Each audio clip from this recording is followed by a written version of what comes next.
Welcome to Clinton and its Youth Town, home of the Our Lady of Sacred Heart Chargers baseball. And we'd like to welcome you to our inaugural home game this year. We had one game last night where the Chargers lost, but today the Chargers take on the Quigley Spartans in their home opener. And I'd like to welcome along Mike Osti alongside. I'm OLSH, and we're here all season here on the OLSH Baseball Network.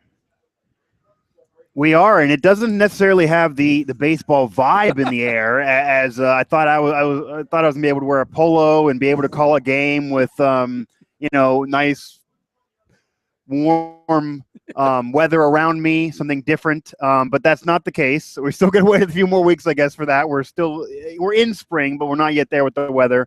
But we are at Youth Town. This is a premier baseball facility in the WPIL, and Our Lady of Sacred Heart. A team with some youth this season that definitely is showing some promise. And even though the weather gods have not really cooperated weather-wise here at Youth Town, where apparently I hear that it's 10 degrees colder here than anywhere else, so that might make some sense. We still have the baseball atmosphere in the air, and this season is young. This team is young, but there is excitement around Our Lady of Sacred Heart baseball this season. And I'm ready to go. Even if the weather's not around, I'm ready to go. I'm ready for baseball. I'm ready for the Dandelions. I'm ready to finally get baseball season underway. Oh, I'm with you, Mike. It's a bit brisk. I'll tell you what. if it wasn't for the wind, it wouldn't be half bad. No, the wind is the kicker. I got to put a hoodie on. You have gloves on. You said this is your first broadcast for baseball in your life. While you have gloves on, it's not really. You didn't feel this was going to be the case, but we won't complain any longer, and it's still baseball. There's no rain, at least, so we have the weather that maybe it's not comfortable. It's enough for us to be able to get this game in. Exactly. We're getting ready for the national anthem here as John Tucci does his thing with the American flag and has a couple members of each team go out with the American flag out beyond the pitcher's mound, and each player on each team will have a small American flag that they will wave. They're lined up on their respective foul line. So Quigley on the visitors' third base line and OLSH on the home first base side. While we're waiting, I can give you the starting lineups for Quigley. Leading off is Evans playing in center field. Batting second is the pitcher, Jake Schwab. Batting third, Ambrose is behind the plate. Schuster, the shortstop, will bat fourth. That's which Schuster? There's two of them. It's Jake Schuster. Batting fifth is Allman at third base. And Jansma is playing first, batting sixth. Batting seventh is Vaughn Schuster. He's playing in left field. Batting in eighth position, playing second base, is Gonch. And batting ninth, playing in right field, is Dewar for the Quigley Spartans. And now we'll have the national anthem. I don't know if you can hear it, but through the wind. Yeah, you're probably going to get the wind. And for anyone who's not experienced a Tucci national anthem prior to a game, basketball, baseball, whatever it is a sight to behold. It is unique in and of itself, and it definitely celebrates this great country. It truly is.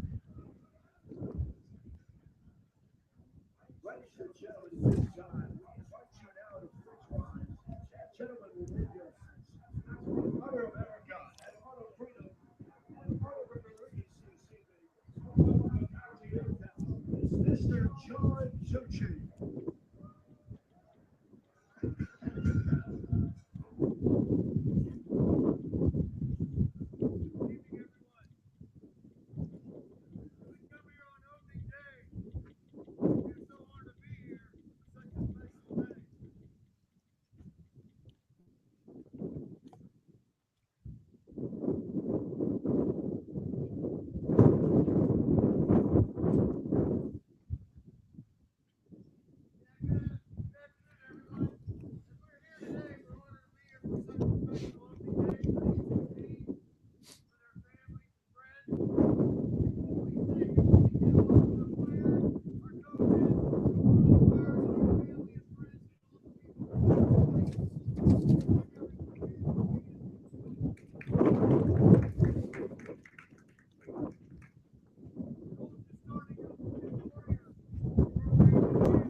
Well, as you may have heard or may not have heard, that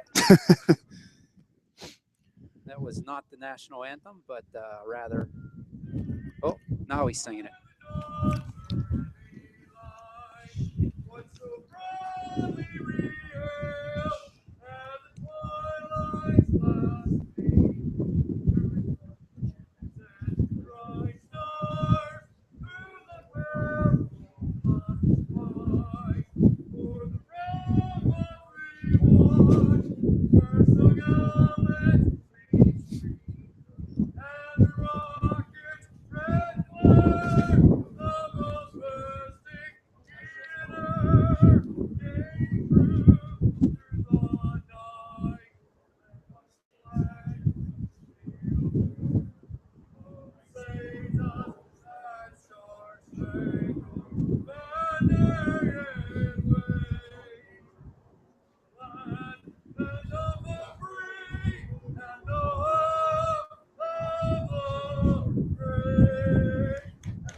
There we go. It was not a national anthem remix, if that's what you thought. He just added an addition to it prior to actually getting underway. Well, it's fitting that he sang the Marine hymn beforehand, because this year OLSH is raising money all season long for the Wounded Warriors Project, and they are setting up as we speak later on in the season. I'm not sure the exact date, but they're going to have a Wounded Warrior game, and all the proceeds from the concession stand and donations and raffles and everything else will go to the Wounded Warriors. There's big festivities involved, fireworks afterwards, and the whole bit. In fact, today, OLSH has this year they have a new uniform. They are wearing them. They are the camouflage uniforms. They have the cami tops with the purple numbers, the white pants, the regular white pants, and a stripe down the side. So they got the spirit of the military and the armed forces with them here for opening day for Our Lady of Sacred Heart baseball. And I know that they do many of those Wounded Warrior events for hockey throughout the area. So it is nice to see baseball get involved as well to keep it up through the rest of the sports calendar. On the mound for the Chargers tonight is Mr. Tallarico. Tyler on the mound. He's a sophomore. His first pitching appearance for the Chargers in the regular season, I should say. He pitched a little bit down in South Carolina, but yeah, a little different weather down there. Coming from South Carolina, they didn't win a game down there, but that's a lot. That those wins don't matter when they're down there in South Carolina before each season. It's really about preparing. It's their spring training of sorts. Plus, Mike, they were playing what would be equivalent to our AAA. They played one Class 8 school, and they did play a AA school. Right. So, and they were in every game. They never got blown out. So, high hopes for the Chargers this year. They return to the playoffs. They do have one injury. Kiefer Bishop is on the DL, recuperating from a broken leg. He's got some pins in there, and I was talking to him about a week ago, and he told me that he's out for just a few more weeks. He's probably going to miss about 3 or 4 weeks. That's his goal, to come back. And they'll miss the big sophomore first baseman. He's got some boom in his bat. Yeah, it'll change the heart of that lineup. It'll also change how teams maybe try to pitch around some OLSH bats without him in there, and when he's in there, it gives you some protection and gives you that big bopper in the middle of the order to try to get some extra base hits and move these speedsters around. So the first three batters for the Spartans will be Evans, Jake Schwab, and Ambrose, the 1, 2, 3 hitters.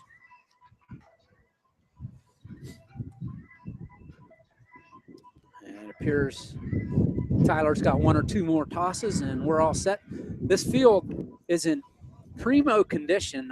They had some stuff they had to do on it yesterday. Yesterday's game was supposed to be here, and they had to move it out to Sarah Catholic over on the other side of the city.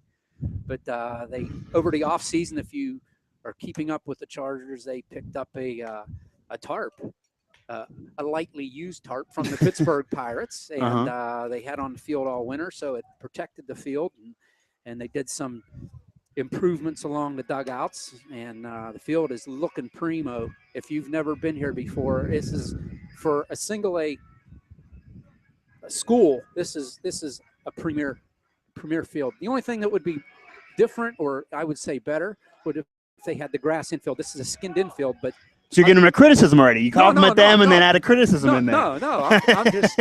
I'm just saying it's a great field, and if they wanted to take that next step, it would be put the grass on the infield. But well, maybe in the future they got the tarp, so they're taking one step, and that'll be the next step into the future. But you got that scoreboard there, the electronic scoreboard. You're in this deep valley though, in the western side of the WPIL near Moon and near the airport here in Pittsburgh. So you're very vulnerable to the weather conditions, which again is why the tarp was necessary and will really help things. But this is tremendous, especially for single A.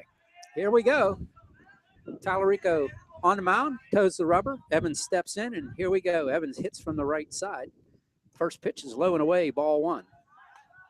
And the first batter of every game is so important. Every single batter after him is going to learn, going to be able to – he wants to take counts and teach the rest of the lineup what's coming. Tallarico holds the glove high, turns, and he delivers. That one just misses the outside corner, 2-0. And that's one of those pitches where the pitcher's trying to flirt with the batter, trying to gauge how aggressive he'll be. That's one of those, it's outside. He knew it was outside, but wants to see if he'll swing and hack at it. He did not. Matt Evans awaits the 2-0. Tallarico delivers, and that one bounces out in front of the plate, 3-0. Yeah, that one just got away from the pitcher, and Tallarico now wants to avoid walking the lead-up batter of the game. He's taking the pitches. He sees what's coming, but you're already going to be putting batters on. This is a potent lineup for Quigley. Not going to be the best start for Our Lady of Circuit Heart if they get the 4th ball. The 3-0 from Tyler. That one bounces right in front of the plate. A 4-pitch walk to Matt Evans, and that brings to the plate Jake Schwab, the pitcher. So mound opponent. And after that walk, you're already now going to see a mound visit, probably just trying to calm the pitcher down, just tell Tyler, hey, those 4 pitches obviously aren't your best stuff. Those were all outside, none of them really in the strike zone, but there's a long game ahead of you. It's only one batter, and now you put Quigley in line for a double play. So your team is still in a decent position, even though you do allow the first batter to get on. And Charger infield is a solid infield. After you said, Mike, quick visit to the mound there to calm Tyler down a little bit. Dewar behind the plate. We're ready to go. Another right-handed batter in the way of Jake Schwab. The lead off first by Matt Evans. Being held on there by Jansma. And the throw over, it gets away. He's going to head down to second. He'll make it easily as Matos could not corral it. And then he slipped and fell as he went after the ball, and the right fielder Rousey had to come in and pick it up. So quickly, the Spartans have a runner at second base on that error on the pitcher. Yeah, you see a walk, then you see an error. I don't think it could be any worse to open up this game, but again, so much more ahead. Quigley, though, an athletic team and already trying to take a lead there at second base to get a runner in scoring position off of the opening walk. Tyler looks him back, delivers. Oh, and there's a ball. I don't know where that one was. That's another one of those. He cannot find his spots. That's 5 consecutive pitches outside, yet to be in the zone. Was second pitch of this game. He was trying to test the waters, but painting the corner is a little bit too much. Yeah, other than the ones that bounced, Mike, I don't know. They were really close. They were close, yeah, and the Quigley batters have had great eyes and so far haven't been aggressive enough to take them. There's a ground ball up toward the middle, and that's going to be stopped, and they're going to be safe at first. Here comes a runner in from third. The throw is not in time, and Quigley has a 1-0 lead. Ball gets away from Dorn down to second base, and he's going to be safe as he slid around the tag. And Schwab is in at second base on an infield hit, an RBI. 2 bases, get the run scored after the walk. Quigley showing they don't necessarily have the home run potential, but they do run. They will run. They will try to make you flinch. They will win the chess match on the base pads.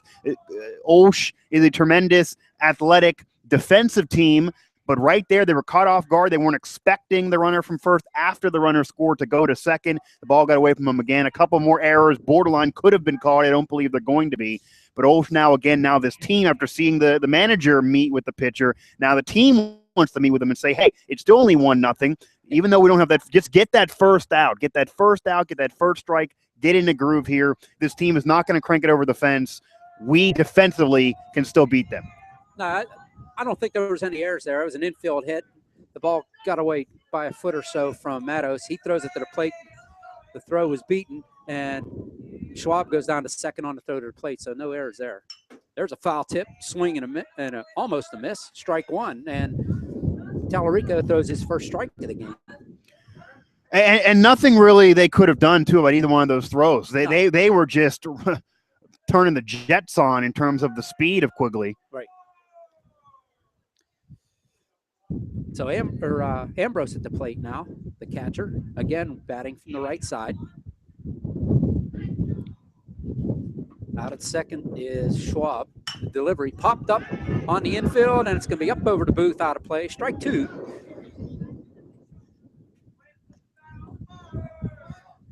And Tanner Ambrose is quickly behind 0-2 to Tyler Tallarico. And this is what Tyler Tallarico needed from the mound. He needed this batter to maybe get an 0-2 count, get ahead in the count, throw the strike down the middle, have him take it and not do anything with it, and now get some momentum on yourself. Now he can, yeah, exactly. Now he can play around and get him to chase. And he pops another one up out of play right up over top of us, Mike. And the count holds 0-2. Those two kind of make you nervous. Those 2 balls popped up. They're right above us, directly above us, well, but we are protected here in this brick. We have the screen in front of us, so if it comes into us, it's going to have a little bit of a loop in it. Yeah, I don't have a glove with me, but I'm not going to do the bare hand either when it's 20 degrees. Nope. No balls, 2 strikes. Runner at second. Tallarico at the stretch, looks back. He comes to the plate. Breaking ball, misses inside. That one spun up there and just misses. Broke around the plate. 1-2. That almost fooled me a little bit. I thought that was going to be a strike. It almost originally looked like a fastball, then curved up.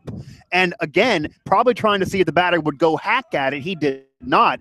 Tremendous eyes by these Quigley Catholic batters. They're taking everything, showing the rest of the lineup, and really making the pitcher work. That one inside. The runner goes to third, and he's going to be in there safely. That's a stolen base. Batter moved into that one, though. That looked like that was going to be a strike, and it was a strike. The batter moves into it, almost trying to show the umpire, hey, this pitch is almost going to hit me. It's a ball.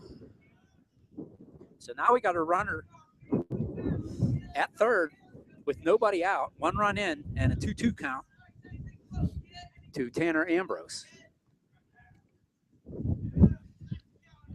Tallarico looks over to third, comes to the plate. Foul tip. Just got a piece of that one back to the screen. Count holds 2-2.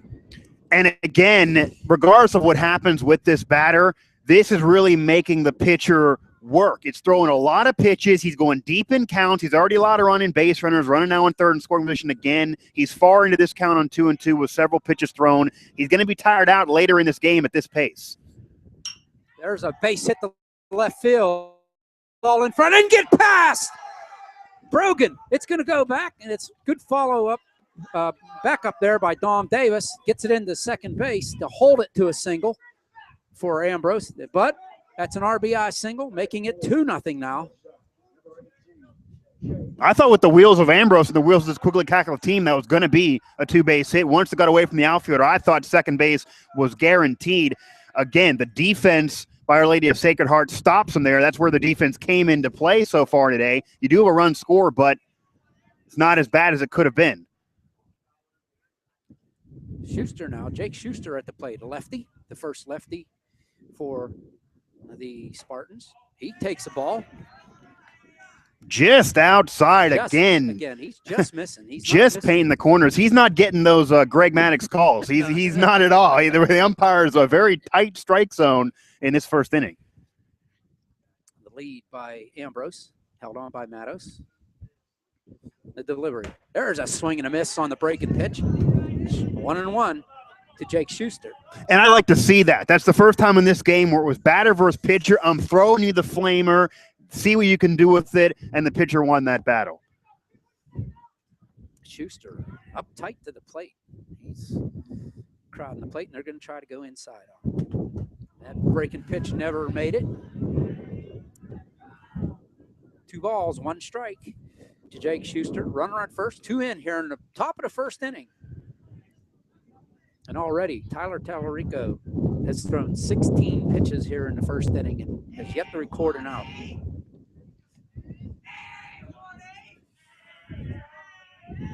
Tallarico with the delivery. Foul back onto the screen, and the count is at 2-2, evened up.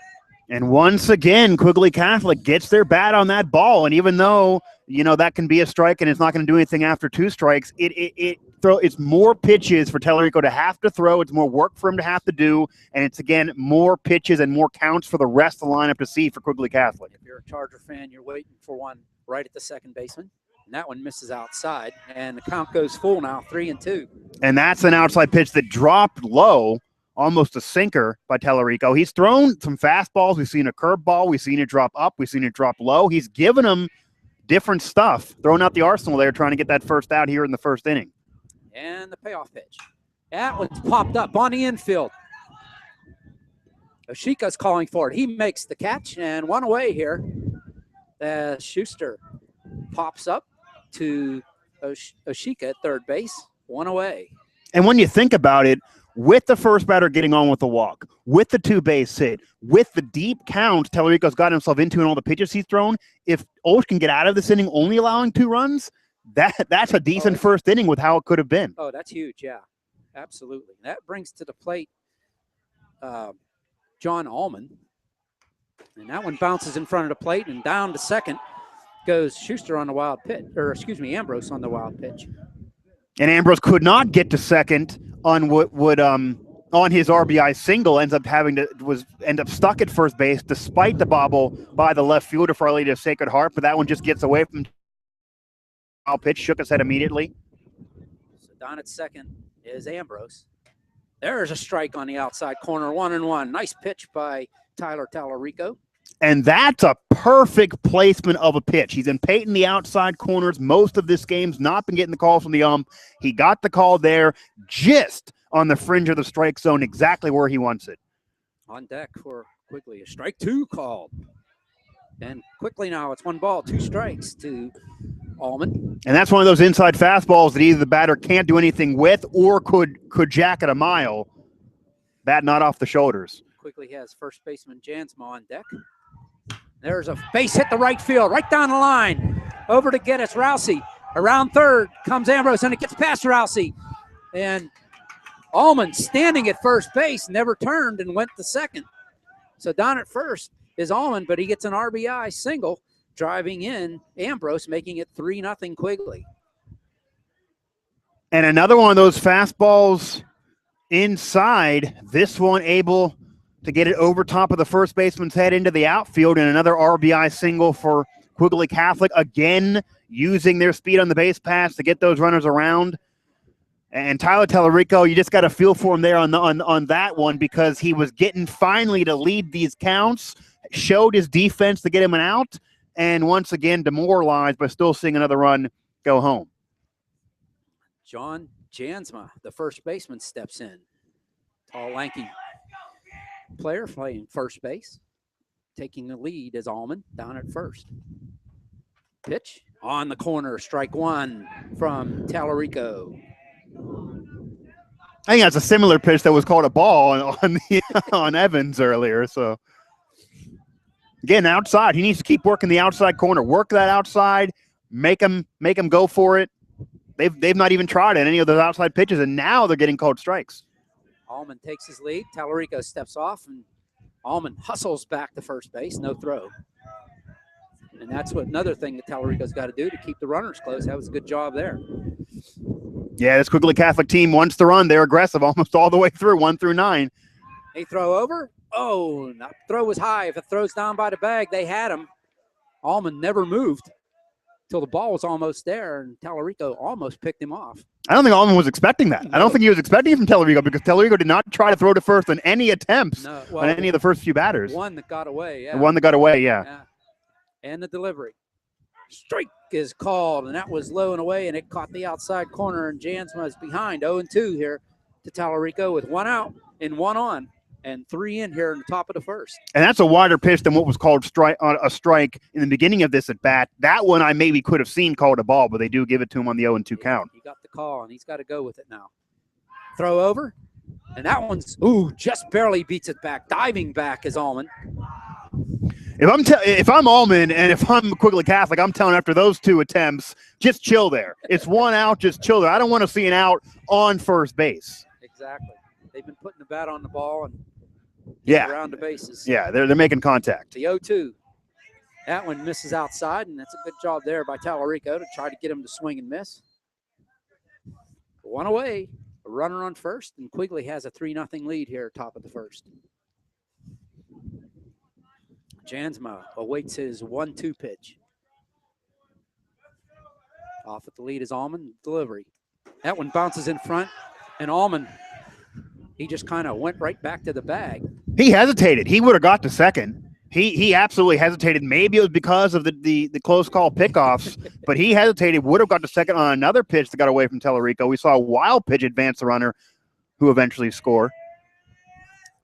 So the count's even now, 2-2.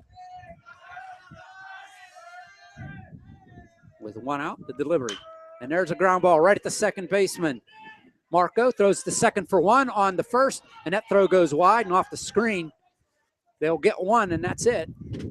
On the fielder's choice, Jansma reaches first.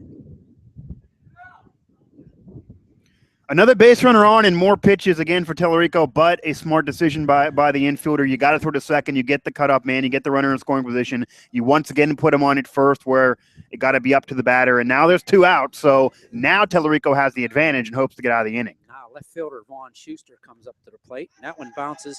The breaking ball bounces in the left-handed batter's box. Nice block there by Dewar. And once you get to this point in the lineup, Schuster's been able to see all these pitches outside. He knows Tallarico wants to go outside. He knows where he wants to go. You might even see more of an aggressive batters later on in this lineup who maybe are going to try to go for those outside pitches, but also know what the umpire is going to call. That one's up high. That was over the plate, but up high. 2 balls, no strikes. To Vaughn Schuster on deck. It's the second baseman, Gaunch.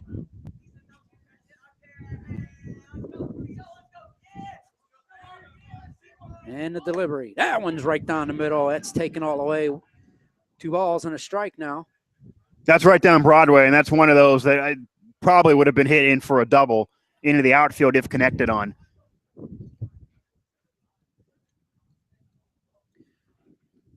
Two balls, 1 strike. Tyler delivers, and that one's taken right down right the letters. 2-2. It counts evened up.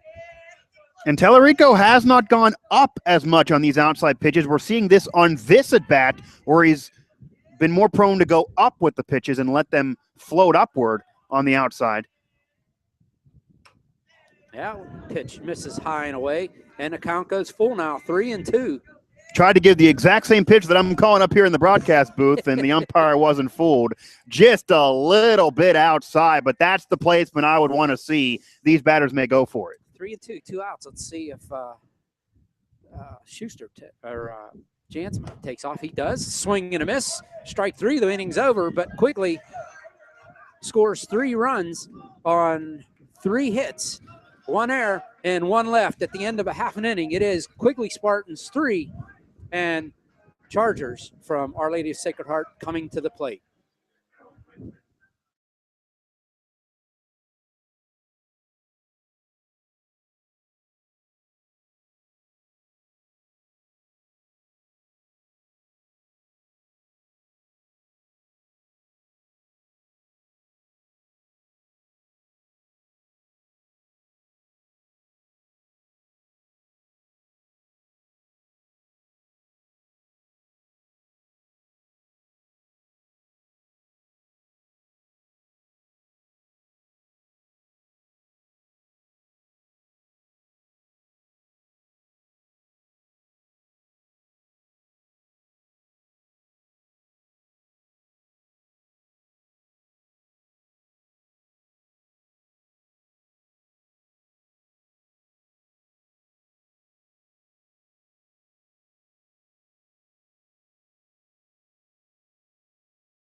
Okay, back here at Youthtown, where the Quigley Spartans have jumped on top of the OLSH Chargers by the score of 3-0 here in the first inning. OLSH coming to the plate. They'll lead off with Davis, Oshika, and Platt here in the first inning.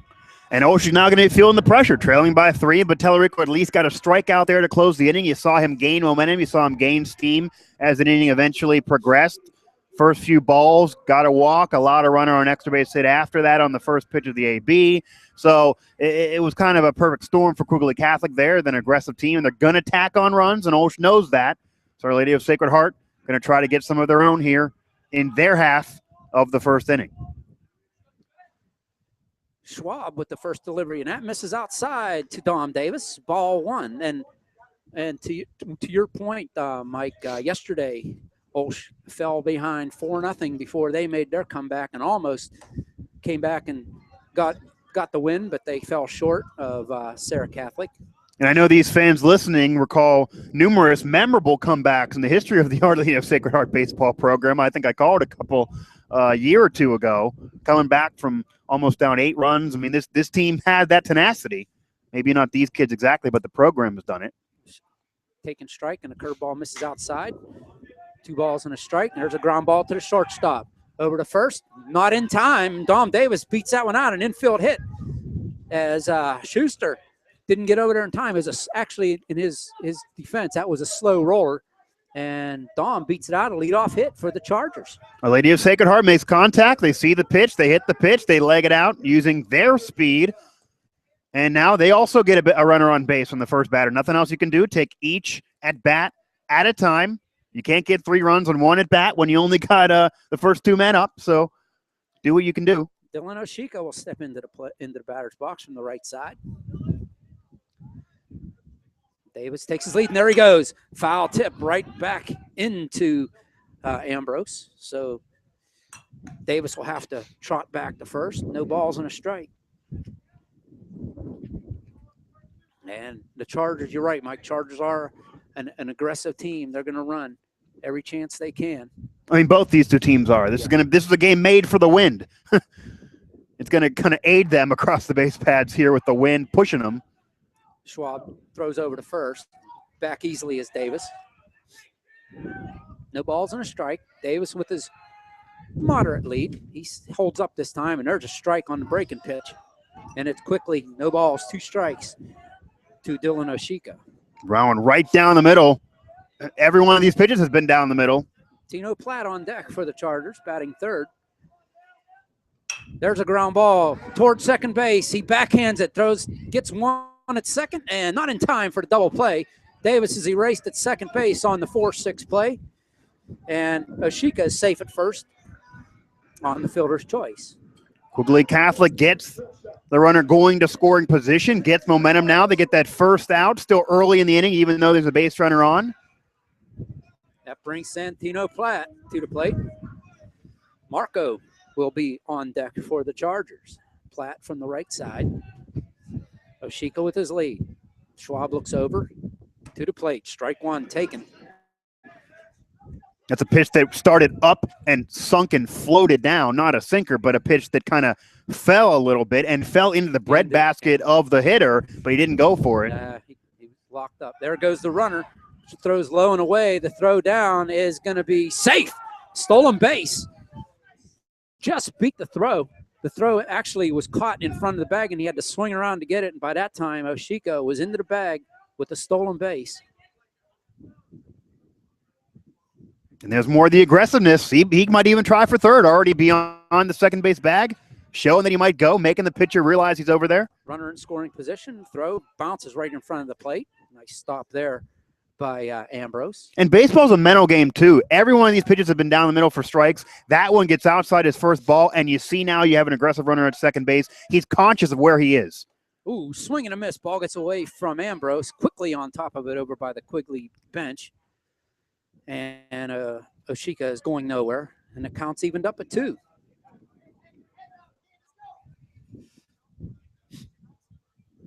Umpire clearing up home plate, talking some words to the Quigley Catholic bench.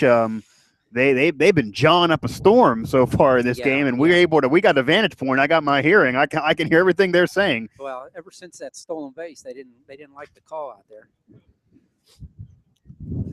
They're giving him some chatter. Platt now with the 2-2 count. Oshika takes his lead off second. Over comes the second baseman, Gaunch. The delivery. That misses outside. The breaking pitch breaks away, and the count goes full to Santino Platt. Big hacks by Santino Platt, too. He's trying to hit this a mile into the gravel road. Here comes the payoff pitch. That one bounces wide of the plate. There goes the runner down to third. Oshika, and he would have been out, but the throw is not handled by Allman, and Platt is safe at first. And Oshika safe at second on the stolen base. And now Our Lady of Sacred Heart needs to make them regret the out they did not get. Should have been an out, was on target, got away from the third baseman, didn't get it in his glove. Our Lady of Sacred Heart now has a runner on at third. Only one out, runners at the corners, actually, so anything in the air could potentially send the runner, get them on the scoreboard. Let's see, Marco's at the plate, and let's see, runners at the corners for the Chargers. Let's see if they go for the double steal here. Santino Platt, there he goes. Pitches right down the pipe, and they're just going to let him go. Santino takes second base. Lady of Sacred Heart just wants contact now. They just want contact, get the muscle under it. 2 men now in scoring position, depending on where you hit it. If you get a hit, this could see both runners. An aggressive team like OLSH could try both. Pat Brogan on deck. There's a ball low and away to Marco. So the count goes even 1-1. And Our Lady of Sacred Heart getting deep in these counts now, making the pitcher work as well. You see as the innings progress, when you make the pitcher work more and more, you're just bound to see better pitches. Pitchers get away from him and even can affect the defense. It happened to OLSH defensively. It's happening to Quigley Catholic here now in this inning. There's foul up off the screen up above us and back down onto the field. Strike 2. That was one of those where public address announcer, Cham Sports Network president Matt Fargo almost had to get his glove on it, and he wasn't even paying attention. Got to have your head in a swivel there in the PA booth. Count goes to 1-2. Runners at second and third for the Chargers. And that one called strike 3 on a pitch that Tallarico wasn't getting all the top of the first, and Schwab gets that one. Well, Schwab didn't even get it on the first 2 batters. That pitch was not called a strike the entirety of this game, and especially not against Tallarico. You are right from that first inning. An outside pitch, a little too outside. He was flirting with the corners, never got it. Umpire calls that one a strike, though. Not going to argue too long. Strike called on Brogan. But that was a controversial call, and that was one of those pitches. You just want to see consistency. So Ambrose goes out to talk to Schwab. You can hear me? Okay. Okay. So the umpire doesn't like us. Apparently, no. Yeah, getting chastised up here as a broadcaster. No balls and 1 strike to Brogan. Runners second and third. And that pitch is way outside. Bounces out. 1 ball, 1 strike.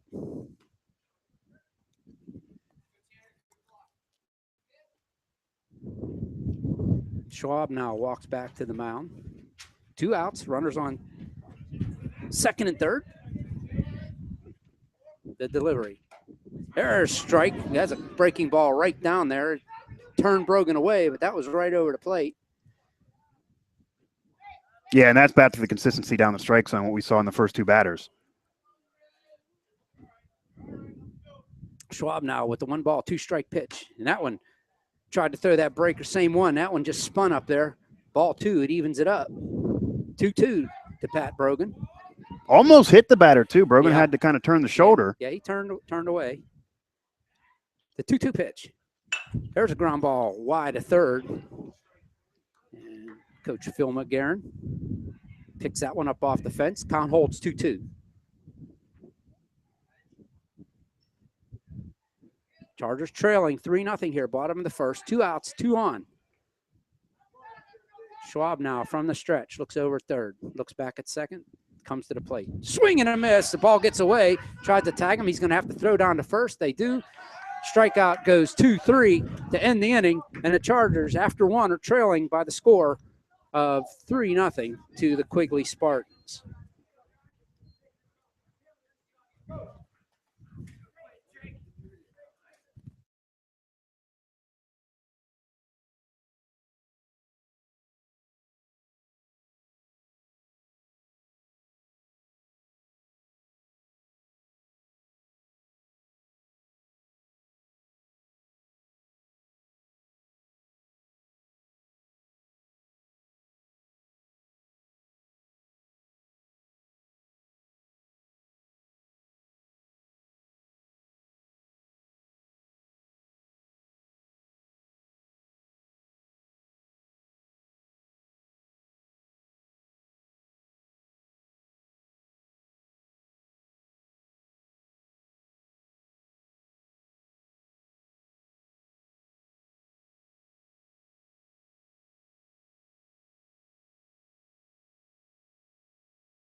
All right, back here for the top of the second with Quigley out in front 3-0.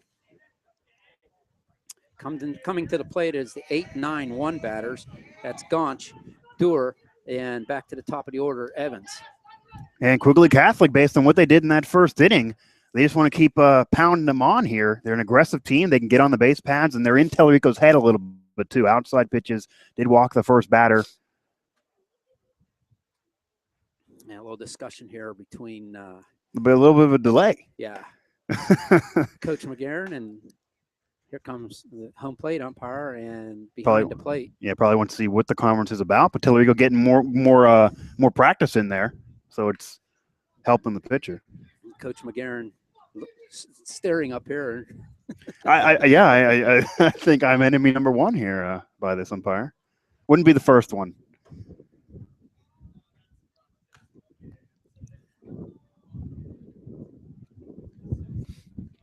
Tellerico taking a couple tosses here. Now both the umpires are talking. You got to stay warm in this weather. Yeah, he gets to flex the arms there. I mean, how many pitches did he throw in that first inning? What, 16, almost 20 maybe? No, he had 30. 34. Oh, okay, I remember you said 16, but he must have doubled it up since then. Yeah, 34 pitches he threw. That's unofficial. That's my count. Yeah, well, we'll go with it. Give or take 3 or 4. And by my count, Schwab had 23 in his inning. All right, looks like we're ready to go here. And into the plate comes Jeremy Gaunch, the second baseman for the Spartans, and here on top of the second. Tellerico with the line and the pitch. That one a little low. ball one. And Tellerico may be trying to think what the strike zone will be based on the last inning and the strikeout, and if he can get more of the outside pitch. The 1-0 to Gonch. There's a ground ball right at Tellerico. Gobbles it up, throws it over, and that's handled by Matos. So one away, the play goes 1-3. And that's a huge momentum shift for Our Lady of Sacred Heart and for Tellerico himself. Get that first out on the first batter. Nobody aboard now. You're still trailing 3-0, but you can't do anything about the runs this inning. Get yourself going defensively, and let's not have a repeat of that first. Exactly. Here comes Nick Dewar, right fielder. He bats from the left side with one away. Pitch bounces low inside. Looks like it might have cut him on the ankle a little bit there, but didn't hit him. No. He is right up on the edge of the batter's box. Tellerico doing a little landscaping out there in front of the rubber. Yeah, the wind's probably blowing that dirt around. The wind and the 1-0. There's a strike right across the letters on the outside corner, strike one. And that's where he wants it again. That is the outside pitch on the letters, just outside, flirting with the strike zone. That's where Tellerico wants to put it. I'm telling you what, I'm seeing where he's standing. If I'm the pitcher, I'm coming inside with hard stuff. He's right on top of the plate. He'll never get the bat on the fat of the bat on the ball. That's a good point. He won't be able to hit it cleanly. It's not going to go too far if he does make contact. Right. That pitch could jam him. Pitch bounced on the plate there. Ball 2-1. Platt now with the 2-1. Or I'm sorry, Tellerico with the 2-1. There's another strike. Same place as the first, and the count's evened up at 2. And we've seen him throw harder stuff towards the inside. In terms of his speed, it's been more on the inside pitches. Yep. Tellerico with the wind, the 2-2. And there was an inside pitch, and he couldn't do anything with it off the hands, off the back of the screen. Count holds 2-2.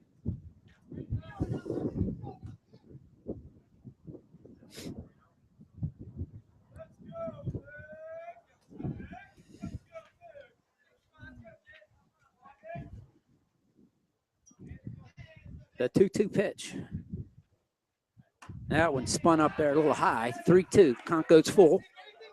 On deck is the leadoff hitter, Matt Evans.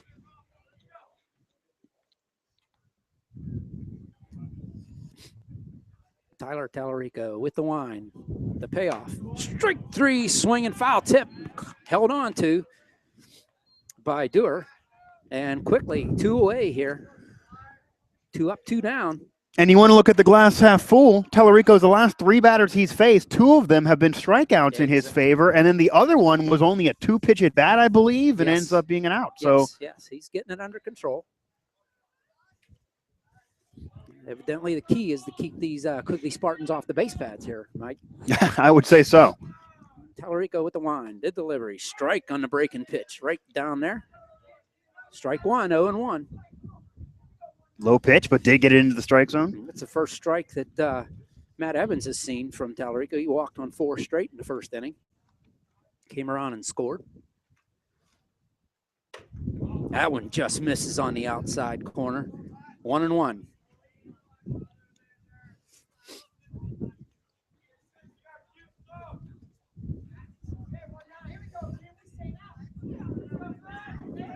Tellerico with the line, the 1-1.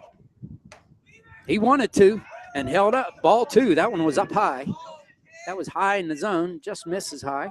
Looks like they appealed though to the see what they could do with the call. Did not change. No, that's a good try by OLSH to no avail. 2 balls, 1 strike. The delivery. There's a ground ball toward the hole, and it's going to find its way into the glove. Santino Platt, but he's deep in the hole on his knees. Could do nothing with it. An infield hit for Matt Evans. And Platt had to dig that out, too, after it got by the third baseman. So that was excellent defense by Our Lady of Sacred Heart. Ends up, though, putting a base runner on. As Quigley Catholic is a team, once they get going, once they get a runner on, you know how aggressive they are.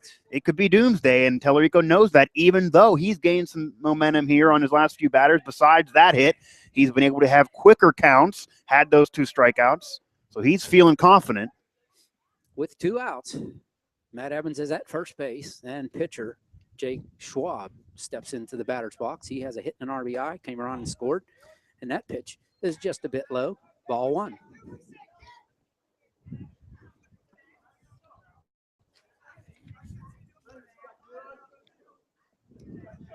Evans scoots off for his lead at first. Tallarico glances over. He throws over. That one is into the glove of Sam Mattos. But back safely is Matt Evans. You remember in the first inning, Tyler threw over there, ball got away, and that's how Evans gets down to second. There's a pop-up on the infield behind us, and out of play, strike 1. Got to watch our cars. It gets too far behind us. I'm way down there. Well, I didn't go too far, but I was pulling in, so I want to be close when I'm going home. No, I don't want to be too close. So I switched my mind and parked a little bit further down. I'm down by the batting cages. 1-1, 2 outs. 1 on here at first. Insurance isn't going to do much for you on a baseball. Tallarico throws one inside, and Jake Schwab does the 2-step to get out of the way of that one. 2 balls and a strike. And that was, according to my records, pitch number 50 for Tallarico. But a much shorter inning this time than it was in the first. Almost half as many pitches. So far, there's a pitch that got away and slid out of the hands up high, up over the head of Schwab, and the count goes 3-1. Let's keep an eye on Mr. Evans down there at first base with a 3-1 count. And hitters count. This should be a pitch to hit. With 2 outs. Tallarico looks over. Evans is going over. There's a strike on the outside corner. Schwab tried to walk that one down to first base and had to come back into the batter's box. Count goes full now. Evans will probably most definitely be off on the pitch on this one. 3-2, 2 outs. Catcher pulling that pitch back into the strike zone. Tallarico with the pitch. There goes the runner. The ball goes foul ball, just wide of the bag, and that one could have gone either way, Mike, and just foul. That's a lifesaver. That's where you do the praying if you're Our Lady of Sacred Heart. And that one ends up going foul. That would have easily been multiple bases and potentially even a run scored. Exactly, because they've got. Here comes now Brogan. He was way over toward left center field. It'll give him the line. 3-2, 2 outs. Runner at first is Evans, and the stretch. There goes the run. Nope. There he goes slowly. Foul tip, held on to by Dorr. Strike 3, and Tallarico strikes 2 of the 3 out. No runs, 1 hit, no errors, and 1 left. So at the end of 1.5, it is Quigley Spartans 3 and OLSH Chargers coming to the plate here in the second inning.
All right, welcome back to Youthtown. I'm OLSH alongside Mike Osti bringing you the action here on the OLSH Baseball Network, where the Chargers here in the bottom of the second are trailing Quigley Catholic by the score of 3-0.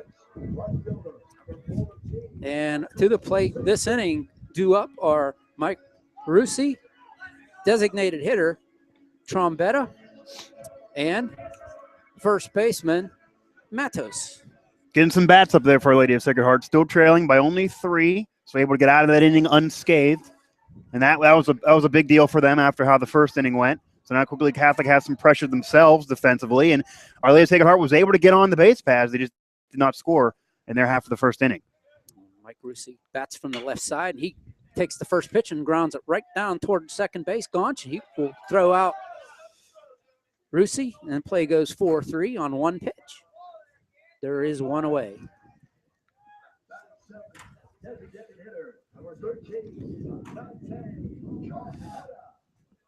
So now Dante Trombetta will step into the plate. He's designated hitter. He's batting in the place of Tyler Tallarico.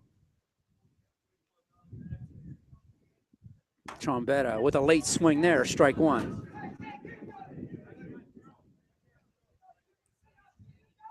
He really went for it, too. Another one of those outside pitches, but really giving you the hard stuff from the mound. That one's low and away. Ball one. 1-1. I wish we had a gun. I wish we could clock these pitches. They used to have one over there.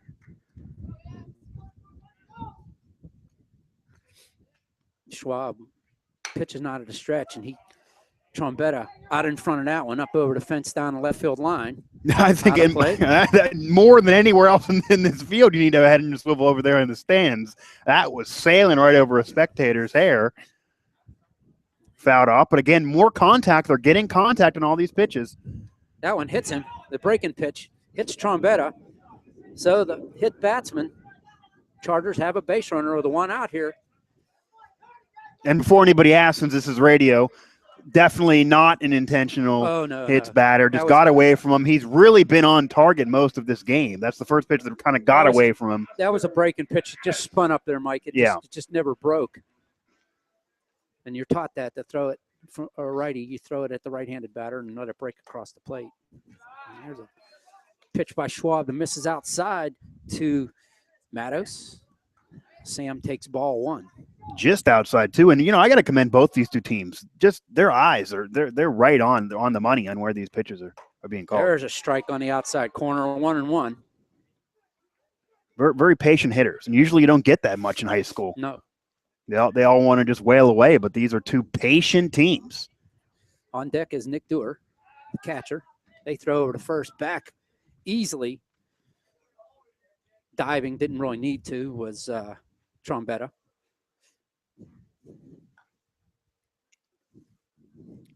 One ball, one strike, one out here in the bottom of the second. Chargers trailing 3-0. There's a breaking pitch. Broke too fast. Or too soon, I should say. Well, you do see both the one pitch that hit the batter, the other one that misses. Yeah, he's trying new pitches in there. It was not just fastballs. He's trying to open up the arsenal. There's the pitch. That one misses up and away, and there goes delayed steal. And it goes into center field, and Trombetta elects not to take off toward third wisely, as center fielder Evans was right there to back up. But Trombetta gets the stolen base on the pitch low and away to Matos. And this is an inning OLSH really needs to capitalize on, too. It's still early in this game, but now they get on second. They're a runner in scoring position. They're getting in the pitcher's head a little bit. He's throwing some pitches outside. They're making contact deep in counts. This is where OLSH needs to get that run. Oh, you got to chip away here. Comes to the plate. There's a ground ball weakly down the third base line. Coach McGarren stops that one and flips it to the third baseman to get it back into play. Full count, one out, runner in scoring position. This is a critical pitch of the beginning half of this game, you could say. Trombetta, a walking lead off a second, not very far. Over is Gaunch, second baseman, over to the bag. Schwab looks at him, comes to the plate. Ball misses low. Ball four. Runners on first and second for the Chargers. And up to the plate is catcher Nick Dewar Dewar now has 2 runners on. with 1 out. Yeah, 1 out, 1 in scoring position. That was an outside pitch, so another pitch got away from the pitcher. Allows that walk. Oh, and here comes the sun. Still the wind's out, though. Still got the wind. Doesn't feel any different with the weather, even though the sun does make it look different. Schwab to the plate. That one misses high and away. Ball 1. And that one, you know what though? He's evening it up on how he called it with Tellerico in the last half inning, because that's another one of those outside up high pitches that he's now calling a ball if they're just a little bit more outside than what was a strike back in the first. Dewar showed bunt. Nothing going. Now they got Trombetta hung up, and he's going to be out at third. Down to second goes Matos. So with 2 outs now, the Chargers have a runner at second base. A stronger slide might have been safe there at third base too. That was a close call, but he is out. Runner still though in scoring position at second, and now 2 outs though. And Our Lady of Sacred Heart got it, trying to get something out of this inning. They really had momentum throughout the inning. They want to get on that scoreboard. This would be a big deal for Quigley to get out of this without anything. Ooh, little high, 3-0 to Dewar. On deck is leadoff hitter Dom Davis. Led off the game for the Chargers with an infield single. It's one of those pitches that was up high as fast as it could be and then dropped down low, didn't get the call. That would have been a tough pitch to hit. You gotta be figuring taking all away. He was. Ball's inside, ball 4. Yeah, really, almost. I wouldn't let any of these batters get bat off the shoulder until I see a strike that's a definite strike, because he's really been getting outside. He's been losing control a little bit. We didn't see that from him in the first inning. His consistency is not there.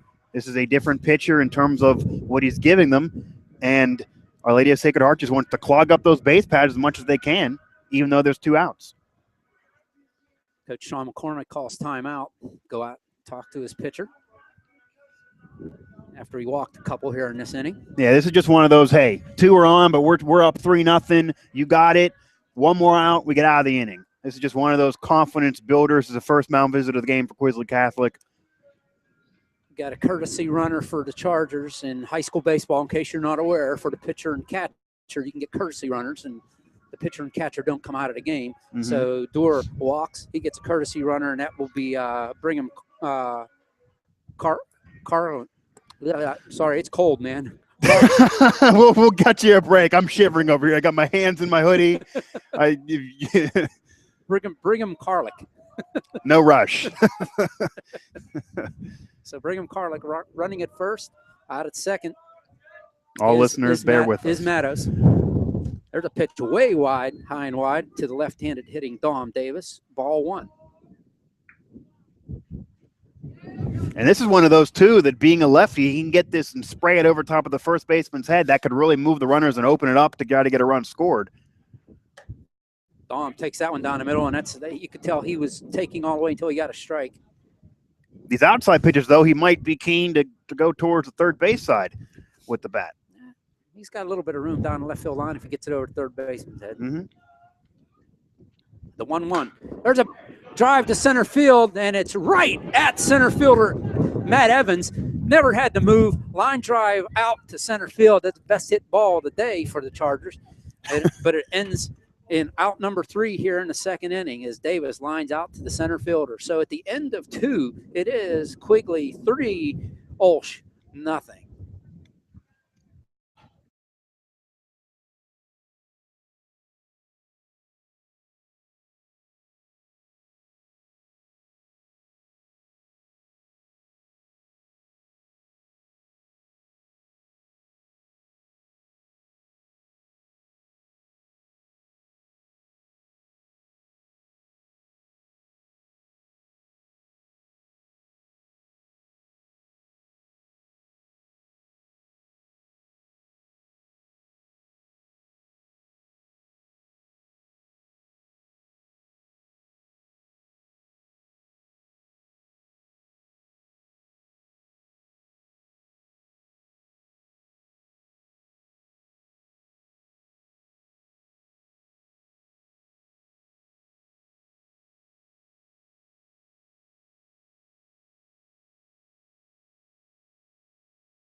Hey, welcome back here to Youthtown. Chargers make a few changes here in the bottom or the top of the third. Marco comes in from second base to pitch. Tallarico exits the game. Into play second base is number 11, Noah Ingram. So the sophomore comes into play second base to take Marco's place. More part of the youth of this team too. OLSH, so many sophomores I saw reading through the lineup there. This is a team that was successful last season, a team that has a successful program, but a young team this year. Lose some seniors, lose some key seniors, but still the future's still bright, and they're going to keep on going. Yeah, they had a lot of freshmen last year, and the freshmen are now sophomores, and there's a few freshmen on the team this year. They're starting to get that mentality where they just retool. Mm-hmm. Yeah, and when you have freshmen on a team that was playing well, then when they're sophomore, they're going to be even more prepared, become team leaders, sophomore, junior, senior, and so forth. I mean, this is a team that's ready and just keep on building to this program. Marco came over from on tour last year. Last year he joined the team, and he's on the mound now. He's a senior.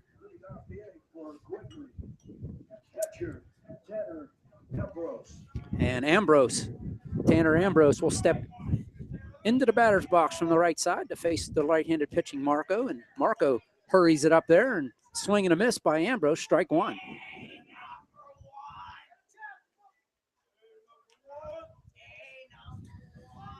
I had Tallarico with 54 pitches.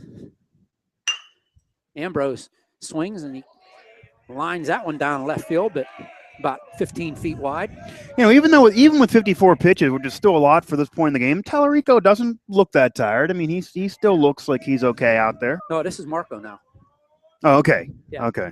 So you had Tallarico through 54? Yeah. Marco comes in this inning. No balls, 2 strikes to Ambrose, and he pops this one up on the infield. Marco's looking for it, the pitcher. Waiting, and Marco makes the catch. One away. Marco's doing it all here this inning. So he retires Ambrose on a pop-up. And able to feed the strike zone, then get the out himself. That got to build up a pitcher confidence coming into a game here. This OLSH team has really improved towards the later end of the appearance by Tallarico, and now defensively with Marco too. Jake Schuster comes to the plate. He's the shortstop, batting from the left side. And the pitch from Marco misses outside, ball 1. Schuster 0 for 1. He popped up to Marco, his first time up in the first inning. But Marco was at third base then. Beauty of high school baseball.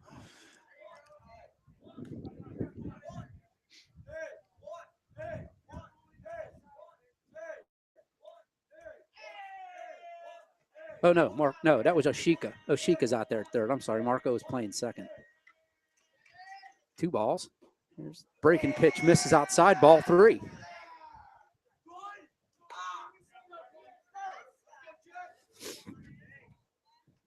Got the hype machine from the Quigley Catholic teammates telling him he has a good eye on that one. The 3-0 from Marco. And that right down Broadway, strike 1. 3-1 to Jake Schuster. Mr. Nate Marco on the wind. There's a slow roller. Marco will pick that one up on his way to first base. Underhands over to Matos. And Sam gloves that one. Out number 2. Play goes 1-3. Marco says, if I'm going to pitch, I'm going to be involved in everything.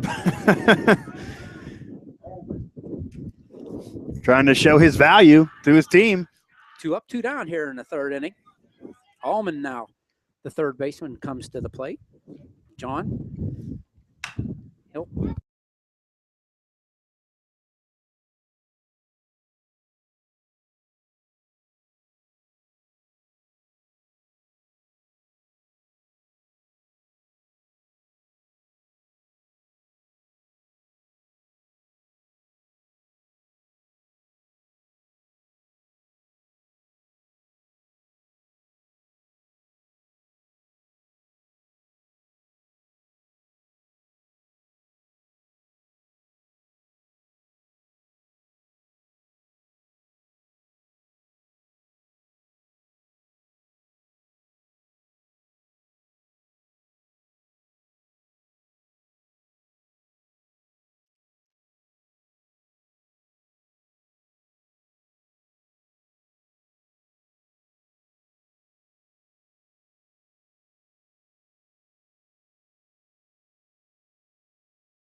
Okay. That's what I'm saying. We were still there. Yeah.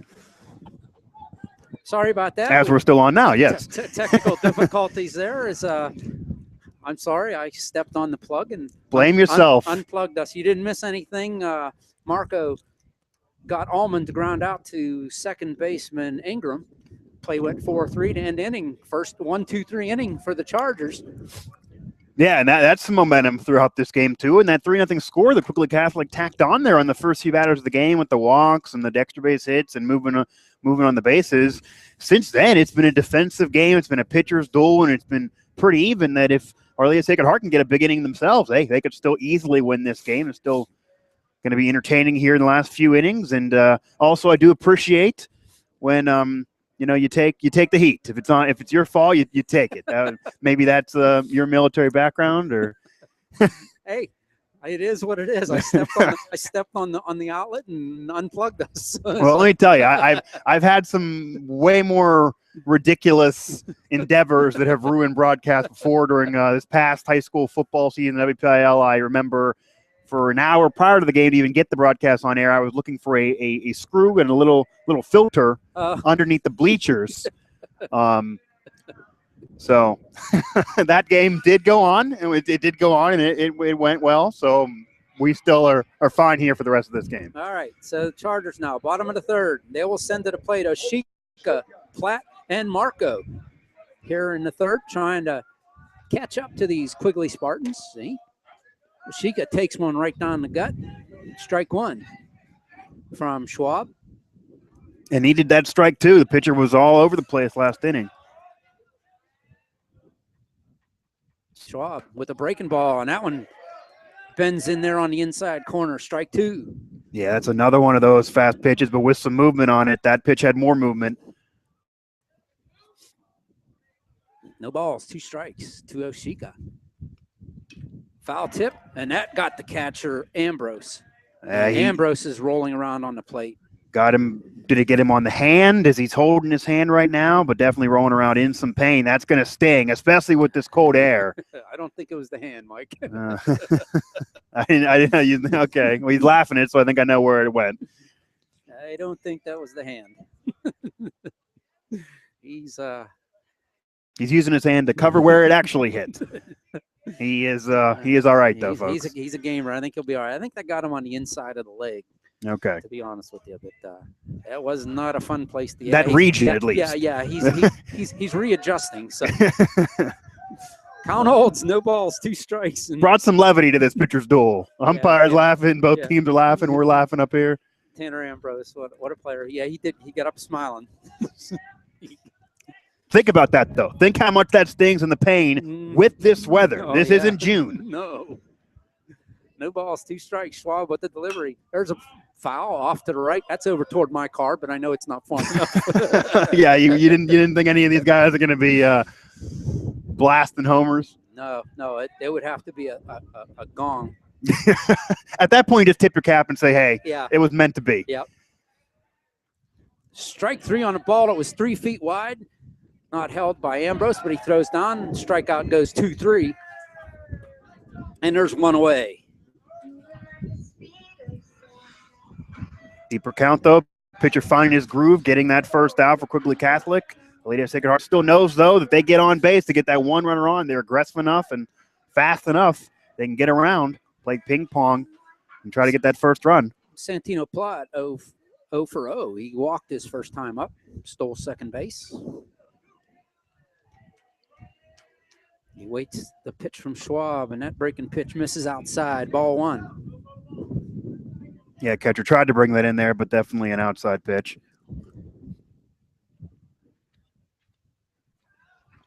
Schwab pitches out of the stretch. There's a base hit to right field. That's going to fall in front of the right fielder, Doer. And Santino Plott is 1 for 1 as he rings a line drive base hit to right field. Get a walk, get a hit, help the batting average. And now Arlea Sacred Heart has that runner aboard. Nate Marco will step into the batter's box. He's now the pitcher. On deck is Brogan. Marco awaits, but nope, he's going to have to wait a little longer. They throw over to first. Back easily is Platt.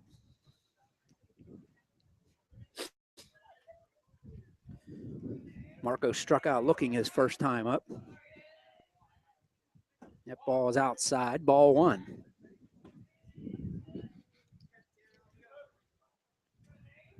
And according to my count, the next pitch will be Schwab's 50th. Okay. So right around where Tellerico was, but less innings. There's a ground ball right For him at to the have that many. shortstop. It's slow. It might not be two. Platt's out at first, safe at first. Or Platt's out at second, safe at first is Marco on the fielder's choice.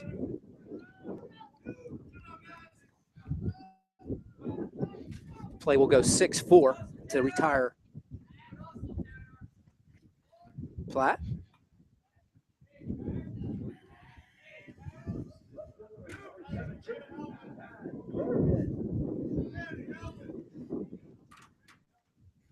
Pat Brogan steps into the plate with 2 outs. Nate Marco at first base. Schwab lets one get away. That's way up high. Jumping up is Ambrose to catch that one. Ball 1 to Pat Brogan.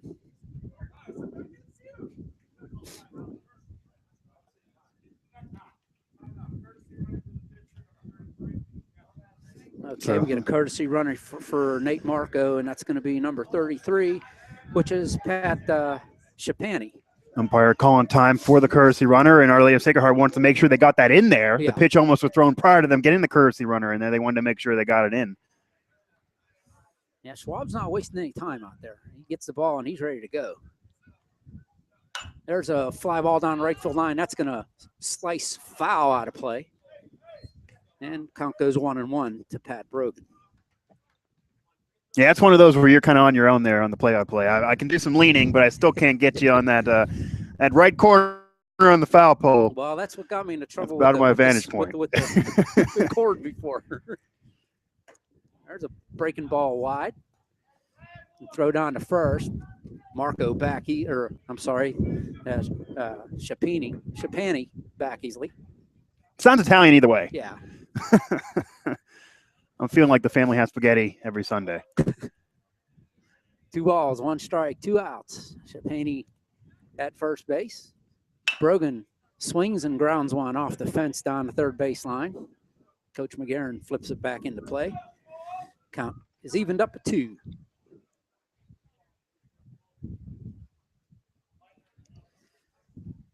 Deuce is wild on the scoreboard. 2 balls, 2 strikes, 2 outs. Runner at first is Shapani. Brogan is at the plate waiting the 2-2. And that pitch is up over Brogan's head, and there goes Shapani down to second. He's going to be out at first or second on the steal. It was a ball, however, caught stealing. They were expecting it. It was almost like Quigley Catholic was expecting it, knowing how aggressive OLSH is. They've adjusted since this game has gone on, and they get it out, catching the runner, stealing to get out of the inning. So, in essence, the Chargers go 1-2-3, but Brogan will be able to lead off next inning. So at the end of 3 innings of play, it is Quigley 3, OLSH nothing.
All right, welcome back here to Youthtown, where the Quigley Spartans are leading the OLSH Chargers here by a score of 3-0, and they will send to the plate for the top of the fourth John Jansma, Vaughn Schuster, and Jeremy Gonch against Nate Marco, who is now on the mound for the Chargers.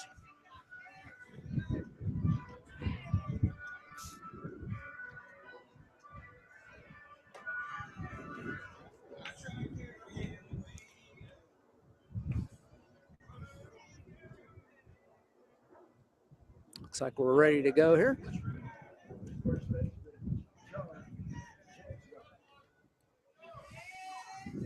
Marco had an efficient third inning. 1-2-3 down went the Quigley Spartans. See if he can't ditto that here in the fourth. There's a ground ball off the first pitch right down to Oshika at third. He throws across the diamond. And Sam Meadows grabs it for out number one. Play goes 5-3 on first pitch. And textbook 5-3 too, a textbook out from third to first. And on that first pitch. I'll tell you, Nate is not only being good, he's being efficient. Yeah, a lot less work than what Tellurico had to deal with in those first few innings, making it easier on the defense. Nate, second pitch, right down the gut. And Vaughn Schuster takes strike one. The Quigley Catholic batters, like they did in that big first inning, they want to take pitches, they want to show the rest of the lineup what's coming, but the defense of OLSH is getting to them. And Marco misses on the hard one outside. Marco's not messing around either. He's just showing you the hard stuff and says, here it is, hit it. There's another one, swing and a miss, and that was a late swing by Schuster. Strike two, 1 ball, 2 strikes. That's one of those where you're I don't want to swing. Oh, I have to swing. You know you have to swing because this is right down Broadway. This is going to be a strike if I don't try. The 1-2, strike three, down goes Schuster, and now Marco's plowing him down. 5 consecutive, actually 6 consecutive. Ever since he's came in there for Tellurico, and even towards the end of the appearance by Tellurico, this it's been a different game. It's been a very, very, very much of a pitcher's duel, and you see the confidence being built up.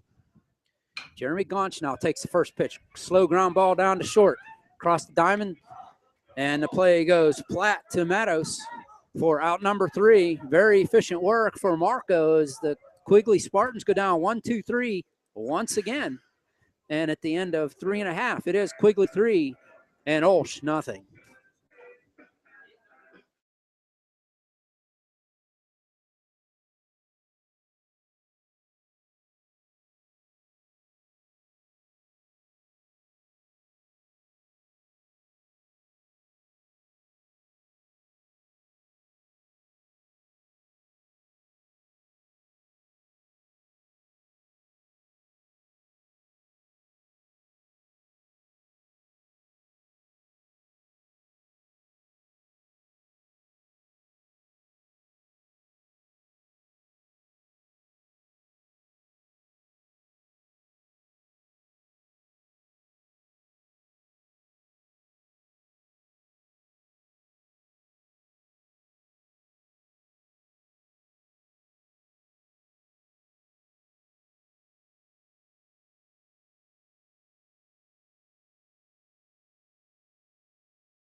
All right, back here at Youthtown, where the OLSH Chargers are trailing 3-0 here in the 4th inning. And Pat Brogan takes the first pitch, and he pops up to shallow right field. Look at it, little trouble there for the right fielder, Dewar. But he pulls it in for out number 1. And Quigley has a new pitcher, by the way. His name is Jake Schuster. Getting a little bit of the rub from the third baseman. They're kind of laughing that one off. First pitch gets an out, though. Again, another quick inning. Both these teams have had quick 1, 2, 3 innings the last couple here. Outside of that big inning by Quigley Catholic, this has been a game that, yeah, base runner here or there, but it's been mostly two stagnant bats. Ball 1 to Mike Rossi. By the way, Schuster and Schwab switch places. Schwab goes over to shortstop. Strike 1 to Mike Rossi. And Schwab deserves a win with the way he pitched. He definitely earned himself he pitched well on the mound. Ball from Schuster goes low. This is Jake Schuster, by the way. 2-1 pitch. Schuster pitches one low and inside. Ball 3. 3-1 to the right fielder, Mike Rossi. Hitters count, though. Batting from the left side, exactly. The righty, Schuster, winds and delivers. There's a ground ball. Past Schuster, headed up the middle, and it's going to make it into short center field. A base hit for Mike Rossi as he, the seeing eye up the middle, past the pitcher, past the second baseman, outstretched hands. And the Chargers have a runner on first with 1 out. And just off the glove, too, of the second baseman. If he would have caught that, might even have been out at first. It would have been close. And that brings to the plate Trombetta, the designated hitter. Trombetta takes ball 1, low and away.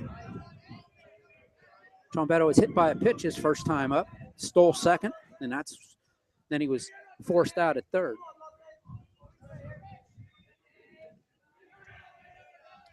They throw over to first, and it gets away. And nothing doing for Rossi as the ball come right off the fence, right back toward Jasma. He'll stay right there at first base as they tried to pick him off. 1 ball, no strikes. Rossi takes his lead. Schuster looks over from the stretch. He comes to the plate. That one gets behind Ambrose. Yeah, he made sure, though. Ambrose made sure that was not going to get too far behind him that could advance any runners. We've seen wild pitches advance runners throughout this game. Ball was low. Ball 2. 2 balls, no strikes. Rossi at first base. Schuster at the stretch. He throws over to first. Rossi diving back. Back easily, by the way. No tag applied. Now worried about Mike over there.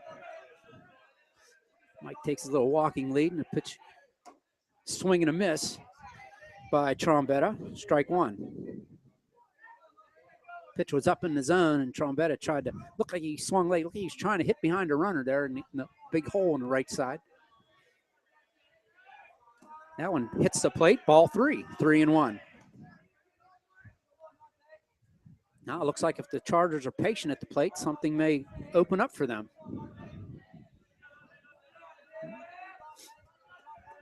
Schuster at the stretch, the 3-1. Nope, he's going to throw over to first. And diving back, and good throw and a nice play. Not in time, though, as Rossi dives back safely. Rossi another nice lead over there. Schuster thinks about it. He comes to the plate. That one hits the plate. Ball 4. And now the Chargers suddenly have 2 on and 1 out, rather. Another one of these innings for the Chargers, though. Another one of these innings for OLSH, getting runners on base. They're getting long into counts. Again, the advantage in these counts. They got to capitalize and get a run here, though. This has been a pitcher's duel throughout it, with the exception of that first inning for Quigley Catholic. But they got it. They're still down 3. They got to get these runs somewhere. They left without any runs previous time they had 1 out with 2 men on. They can't let it happen again. Sam Meadows, he walked his first time up, and he hits this one out to center field. High fly ball brought down by Evans, and he's going to run it in. Because, nobody able to move on there. Takes the first pitch, does Sam Meadows, and he'll fly out to Evans right in center field. And Evans just shallow enough, too, where the second baseman did not have a chance to move on to third. So now 2 outs, which changed the whole complexion of the at-bat. Well, it was a smart run in there because it was right at Evans. Right. Both the runners were tagged up just in case. Mm-hmm. And that brings up Nick Dewar. He takes strike 1. Just on the hair of the strike zone there, just a bit outside. 2 on, 2 out. Here in the bottom of the 4th. That one misses low. Nice block there by Ambrose. 1-1 to Nick Dewar.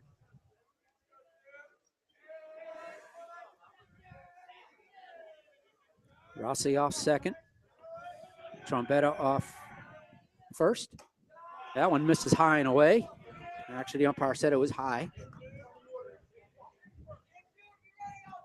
2 balls, 1 strike to the number 9 hitter, Nick Dewar. On deck, Dom Davis. There's a pop-up on the infield. That one's sky high. Shortstop running in after it, and he's going to make the catch. And that is Schwab to end the inning for the Chargers. So at the end of 4, it is Chargers 3 and Quigley 3 and OLSH nothing. So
welcome back to Youthtown. OLSH and Mike Osti here, bringing you the action here on OLSH Baseball Network,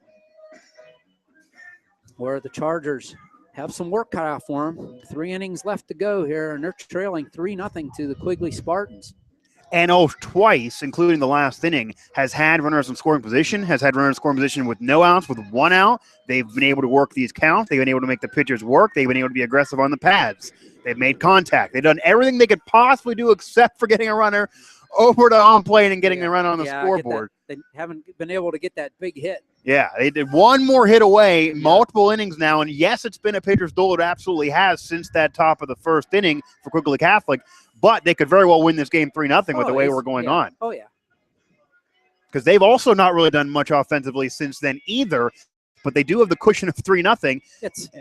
And they're able to get their starter and a whole another inning longer of work. You're right. Hit-wise, OLSH has 3 and Quigley has 4. So, and they got their 3 runs in the 1st inning. You take away the 1st inning, and we're locked in a 0-0 battle here. I mean, OLSH has actually even been the better team offensively, you could argue, the last few innings. They got more runners on the base pads. They just not been able to score yet. Absolutely. Leading off for Quigley here in the 5th inning is the right fielder Dorr. Takes ball 1. Swings and misses. And swings and misses on what would have been a ball. Yeah, exactly. A low pitch would have been a ball. 1-1 now.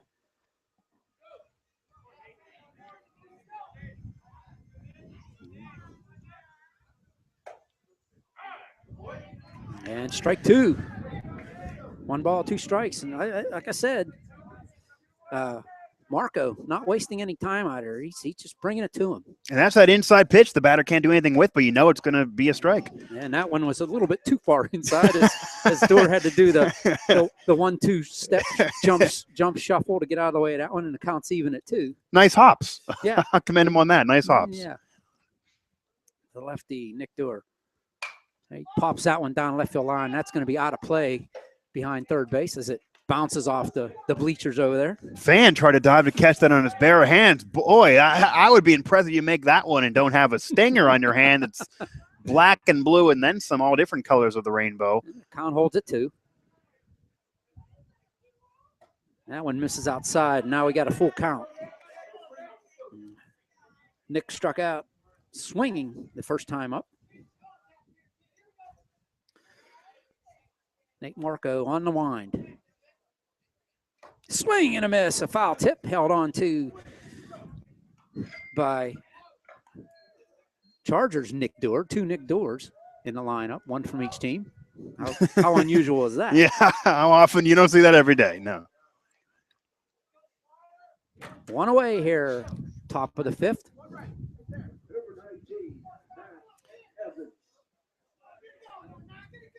Oh, put that in the wrong place. That brings up Matt Evans.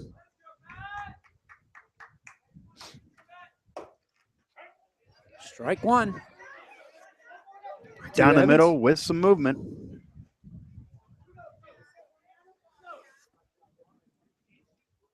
Marco, swing and a miss. Strike 2. No balls, 2 strikes. And 2 of the same pitches. Took 1, strike. Knew he had to go after the second one because it was going to be called a strike. Swung and missed. And Matt's been on base twice. He's got a walk and a hit. Scored 1 run. Strike 3. 1, 2, 3. Good morning, good afternoon, good night. And Evans goes down looking for out number 2. And 3 of the exact same pitches. The third one a little bit more outside, but all in the strike zone, all legit strikes, and hacked at the last 2 because he knew what the call was going to be. And that is really, that's some fire from the mound there. This pitcher, Marco, he's gaining steam as this game has gone on. The starting pitcher, Jake Schwab, now playing shortstop, steps into the batter's box. He had a base hit, scored a run, and struck out. He's 1 for 2. Marco's basically saying, hey, this is what it is. Go hit it. Oh, as I said, he's not fooling around. He's serving it up and saying, here it is, hit it if you can. Strike 1 to Schwab. That one misses outside. And until Quigley Catholic proves they can hit it, I keep on doing that because, Exactly. again, since that first inning, since the top of the first inning, they've really not been able to be too consistent to getting men on. They've done absolutely nothing since the first inning. Marco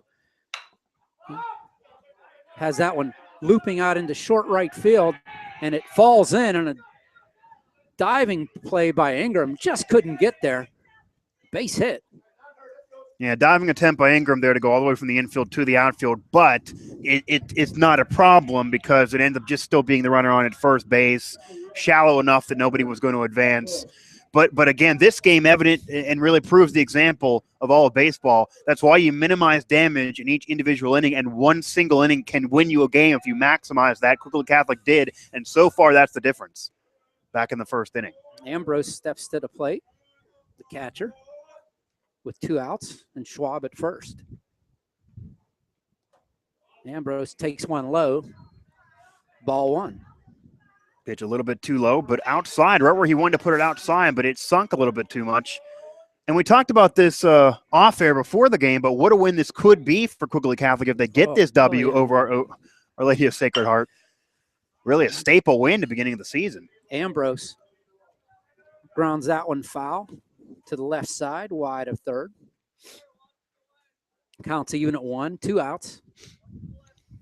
And Jake Schwab down at first base on his 2-out single. Little blooper to right field,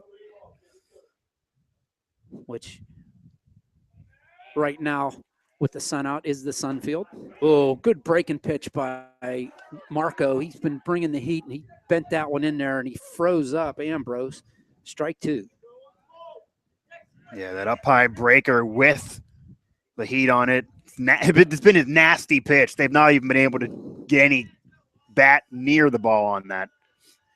1 ball, 2 strikes, 2 outs. The pitch. There's a ground ball, wide of third, foul ball. And the count holds now at 1 and 2. They're finally making some contact, though. They're finally making some contact Well, on. this is the meat of their on order, Marco. so you would expect these guys to be getting the bat on the ball. Mm-hmm. And they also learn where these pitches are going to be and what the pitch is going to be from the first few batters. And actually, this is the second time around for these guys to see Marco. There's a pop-up, and it's right at Marco. A couple steps in front of the mound. He makes the catch. And just like that, that's the worst inning that Marco's pitched. Not too bad. A runner got on board.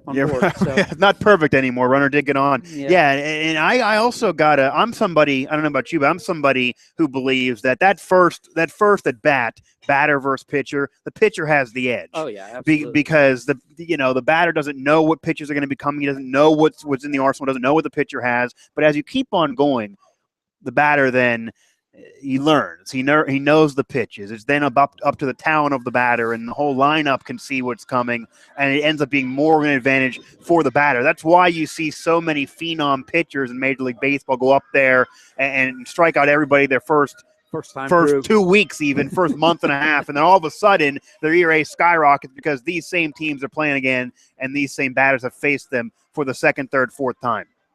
So at the end of 4.5, Quigley 3. OLSH nothing. OLSH held them down again.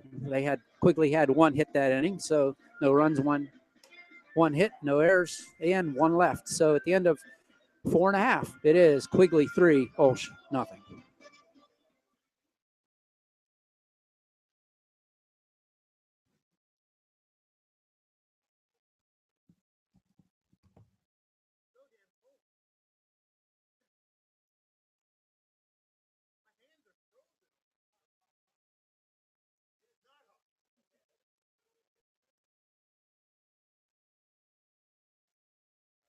I really thought all day it was going to be nice weather. Welcome back to Youth Town, where Matt Fargo trying to warm everybody up, playing "Hot, Hot, Hot," the old Caribbean song. Give it to them in their mind. Make it hot in their mind, and maybe it'll be that mental game for them. But I am still cold. It did not work for me. Chargers with 3 more chances in front of them to get some runs on the board here and do away with this Quigley Spartan team. They'll start here in the 5th inning at the top of the lineup. It'll be Dom Davis, followed by Oshika, and batting third is Platt this inning. Yeah, in the last 2 innings of this game, they set themselves up with going to the top path, then towards the meat of the order. I mean, these are the guys you want coming up, and OLSH has been able to put runners on. They've been able to get on. They just have yet to score. Dom Davis, the lefty, takes inside ball 1 from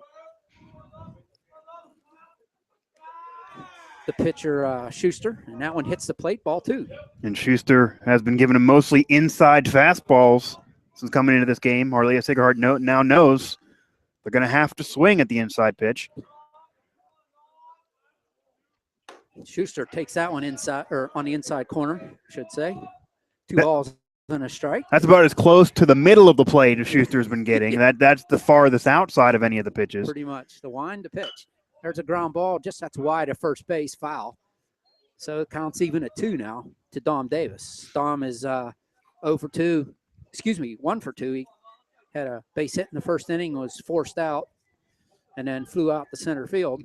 Evans. 2 balls, 2 strikes. Nobody out here. Bottom of the 5th. Dom Davis awaits the Schuster delivery. That one's inside, and the count goes full. Yeah, a little 2 inside. Schuster again flirting with that inside corner. Batter having to jump away from the pitch to avoid getting hit. Full count. And a payoff pitch. There's a ground ball. Hard past the second baseman into right field. Base hit.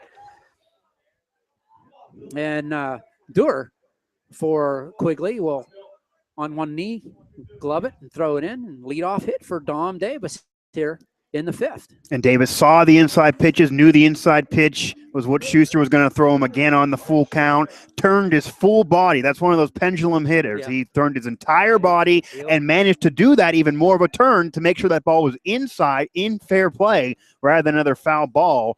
Got more of the motion and got now runner on base. Opened up the hits. They throw over to first. Davis back easily, standing up. All on the hips, all on the wrists. And you saw that adjustment after previously fouling off a pitch, then turned himself more and gets on base on the exact same amount of contact. Third baseman Dylan Oshika at the plate. He takes strike one right down Broadway. Leadoff hitter on at first. It's a veteran move by Davis. I mean, that's a type of intelligence of hitting that can get you more than high school level. That one misses outside. 1-1 to Oshika.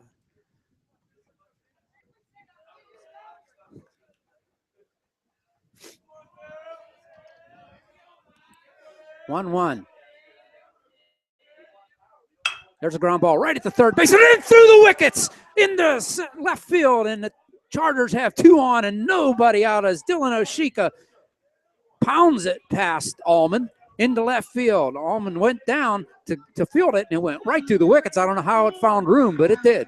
If 2 on and 1 out wasn't doing it for you, and let's try 2 on and nobody out now for Our Lady of Sacred Heart. They got to get these runs, though. They got to use this. 2 runners on again. You don't want to lose 3-0 after having 3 separate innings consecutively with 2 men on and 1 or less out. Well, you got your number 3. You got the meet to order coming up. Yeah. Now, 3, 4, 5. Platt's up now. You got the boppers. You got who you want coming up. 2 on and nobody out. Platt tried to tie it up right there with a huge swing. Comes up empty on a pitch that was on the outer part of the plate. Yeah, tried to swing out of his shoes on that one. Yeah. Little eyes a little too big. Just take the counts, take the pitches, take what comes to you. No balls, 1 strike. Santino, he takes that one up high, 1-1. 2 on, 2 out here. Chargers trailing by 3 here in the top of the 5th, 3-0. But something going here, 2 on, first and second, top of the order. Platt takes that one low and away, ball 2. Santino now in charge of this at bat.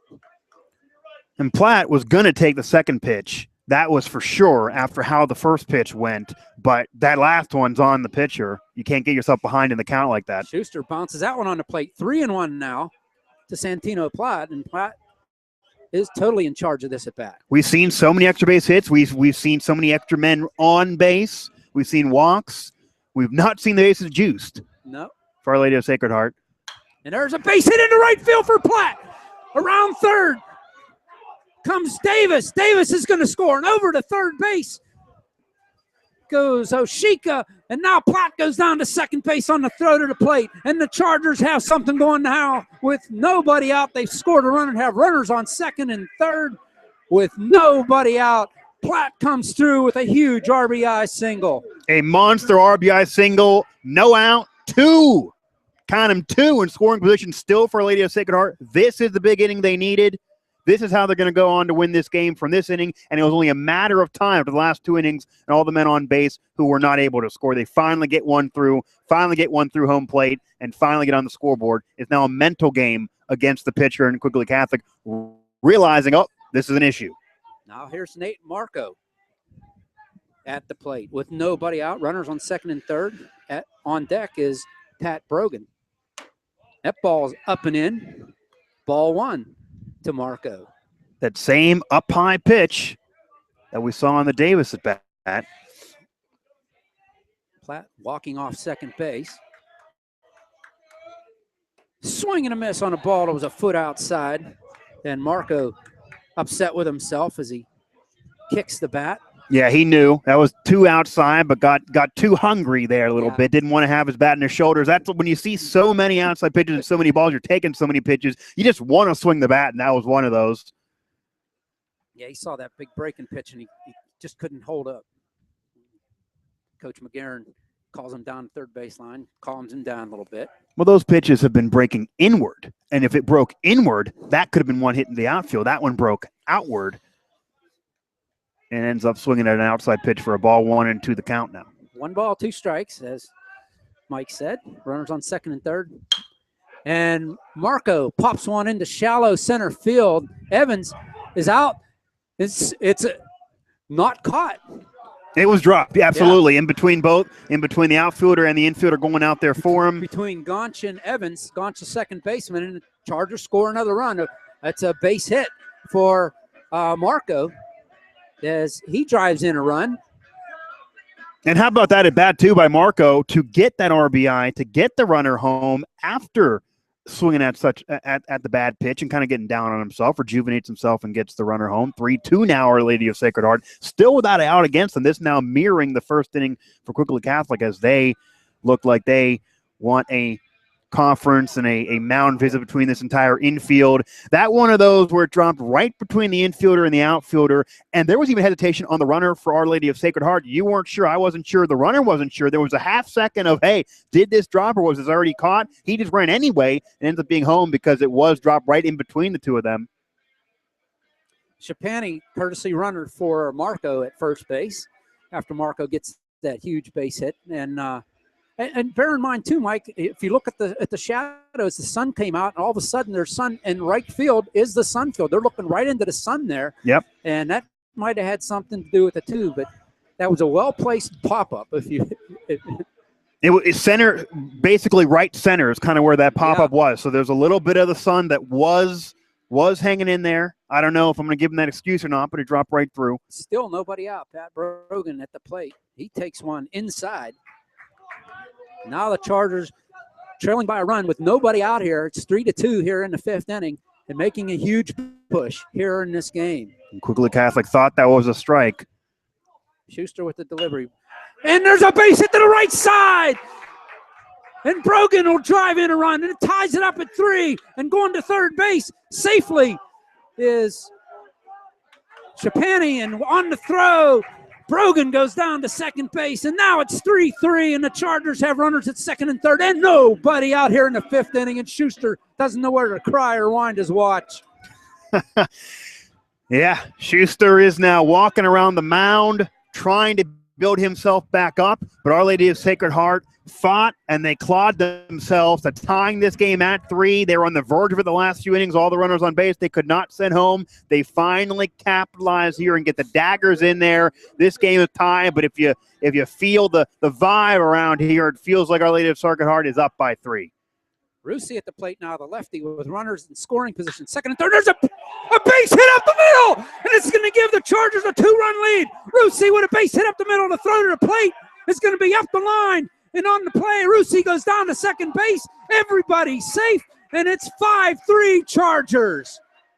Quigley Catholic kicking the dirt. Our Lady of Sacred Heart, they didn't want to go down with this being a loss. They didn't want to lose this game. They didn't care about that first inning. They knew how they had the offense in them. They were putting the runners on base, and man, this is that inning they've been needing and been waiting for all game long. A 5-run inning so far here in the bottom half of the fifth. Still a runner in scoring position at second, and 2 more home, more extra base hits, and more running by OLSH. 5 in and nobody out here. And now it's Trombetta up there. He swings and misses at the first pitch. 0-1.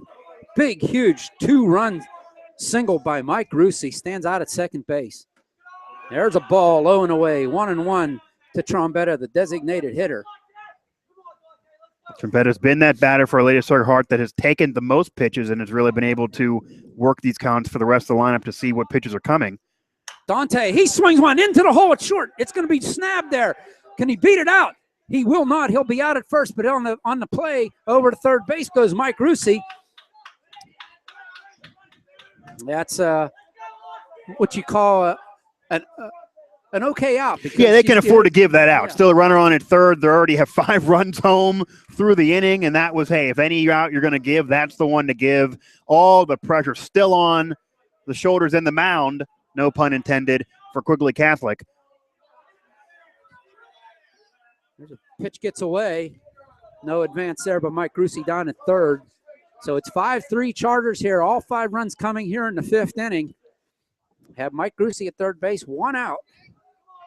And strike one rather to Matos.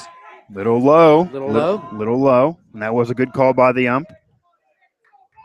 He'll probably be happy that I did compliment him on that one after our encounter. Oh, foul ball. That one just missed us, Mike. Yeah. I'm fine. I'm fine. Glad the players at least care about me. The umpire probably wouldn't mind if it did hit me. 1 ball, 2 strikes to Sam Meadows. Runner at third is Mike Rusi. The pitch.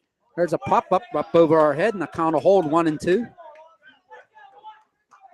But again, making contact in every one of these pitches, even though they're fouled off, they're making contact, going deeper in the count, making this pitcher work. He's no longer been able to blow by him. Check this out. How old school is this for Sam Meadows? No batting gloves. Inside the Meadows. And my hands are numb and frozen from just broadcasting a game. I want some batting gloves up here, let alone if I'm hitting. That's awesome. Old school, man. No gloves. He's tough. There's a ground ball. Weakley toward the right side. That's going to score another run. It's going to go 4-3, but he's going to get an RBI. They think Schuster thinks that's 3 away. That's only 2. He had miscounted there. Probably was dreaming for that third out. Nope, 6 runners home and 2 outs. Only another one of those outs you can give because now, hey, I can just give outs to get these runs. But this is now the final out, so OLSH does need a hit to send more home as they now have nobody aboard, and it seems like Quigley Catholic now destined to get out of this inning. But what an inning OLSH did put up. Well, the 9th batter in the inning is Nick Doerr. He takes the first pitch, pops it up, and John Jansma will make the play, and the Chargers finally are retired on that pop to first base. But in the inning, it was the Chargers scoring 5 runs, 5 hits, no errors, and actually nobody left on base. So at the end of 5 innings of play, 6 runs scored. Yeah, don't shy him off. 6 runs. 6 runs on the scoreboard. At the end of 5 innings of play, it is Chargers 6 and Quigley 3. They double him up. Double them up in 1 inning.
All right, welcome back here to a joyful youth town.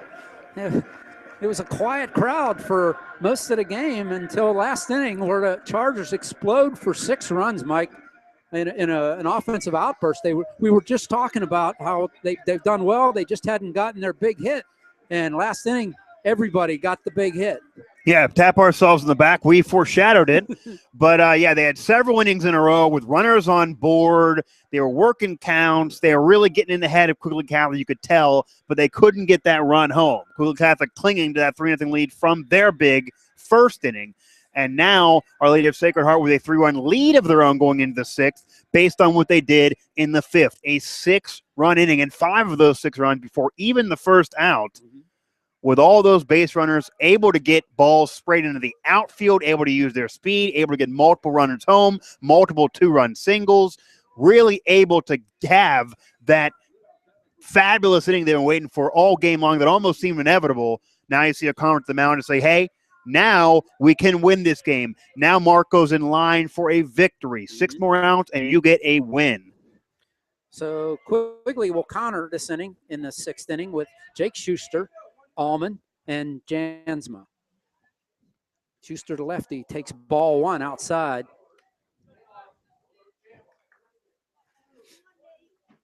Marco, as you said, Mike, in line for the win now. Comes in relief. He could win. There's a fly ball to right center field. That's well hit. Back goes Russi, and he makes the catch. Russi, a running catch into right center field. And that was a well-hit ball by Schuster, but Mike Russi runs it down, 1 away. And again, the defense of Our Lady of Sacred Heart now stepping up with the lead. John Allman now steps into the batter's box. Marco winds and delivers. That ball up and out of the strike zone, ball 1. Yeah, up too high. It's been a close game mostly, but Arleta Sacred Heart is the team that should have won this game coming in. They were the favorite to win this game coming in, and this would be more of a devastating loss for them than it would be a big win for Quigley Catholic. So they needed to come back and get this victory, and I think they knew that. Swinging a foul tip, strike one.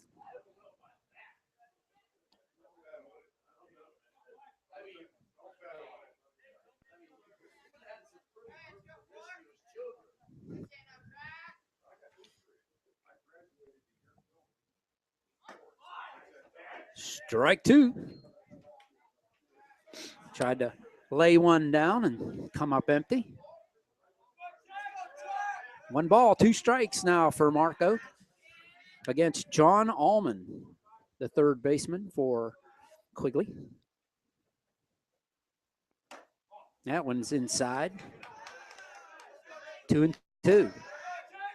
Actually, there was an error last inning. Allman had one go through his wickets.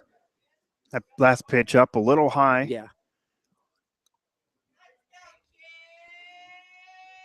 Marco with the 2-2. Swing and a miss. And Dewar comes up with it cleanly and throws it down to third as they throw it around the inning. The infield, 2 away. And what Quigley Catholic's got away from since Marco's taken the mound is the fact that they've not been as easy to take pitches. They've been almost too aggressive. Back in that first inning when they got the 3 runs, they were building up the count. They were taking pitches, really making the pitcher work. They're doing all the work now from the batter's box, and it's flipped. Ball 1 to Jansma. Marco with the wind and the delivery. There's one right down Broadway, strike 1.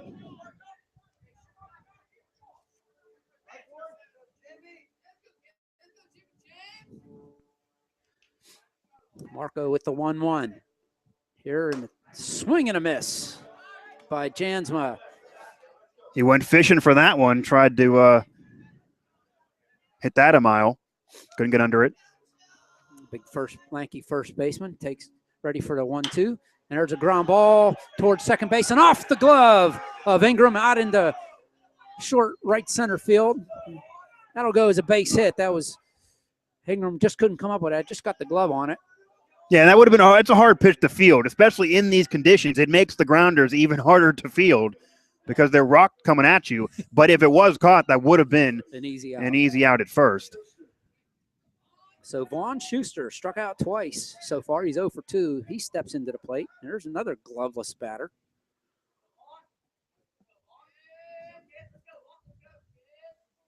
There's a strike on the outside corner.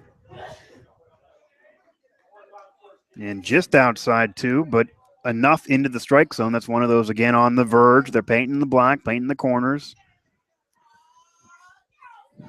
No balls, 1 strike, and that pitch gets away from Dewar and down to second easily. Goes Jansma on the wild pitch. Yeah, now our Quigley Catholic getting a runner in scoring position. It's been a while for them to really get this opportunity. Now trailing by 3, though. They are in desperate need of getting runners in scoring position and scoring.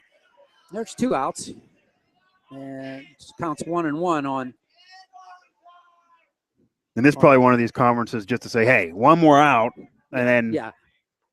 We really got him, It's like, hey, this guy struck out in twice. a tussle. Just give him your stuff. He hasn't hit it yet.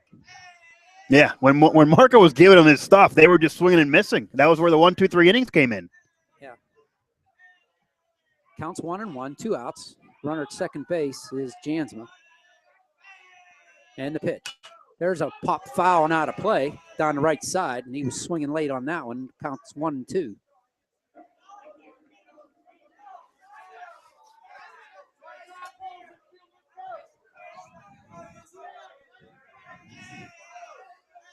Marco now from the stretch, looks back at second base, comes to the plate. That's high and away. Counts even at 2. Just outside. Yeah, didn't miss by much. He's not missing by much, but no, he's trying to purposely be on the outside and flirt with that strike zone, but get the call. He's got a couple of them. Not that one. Marco now to the stretch. 2 balls, 2 strikes, 2 outs. Runner at second base is Jansma. The pitch, the breaking ball, that spun up there, nothing doing, and the count goes full with the runner at second base. Yeah, batter had a duck. Yeah, that was one of those spinning curveballs that just didn't break as much as he wanted it to. He wanted it to break down and in, or down and away from the batter, and it just spun up there. Yeah, Adam. Yeah.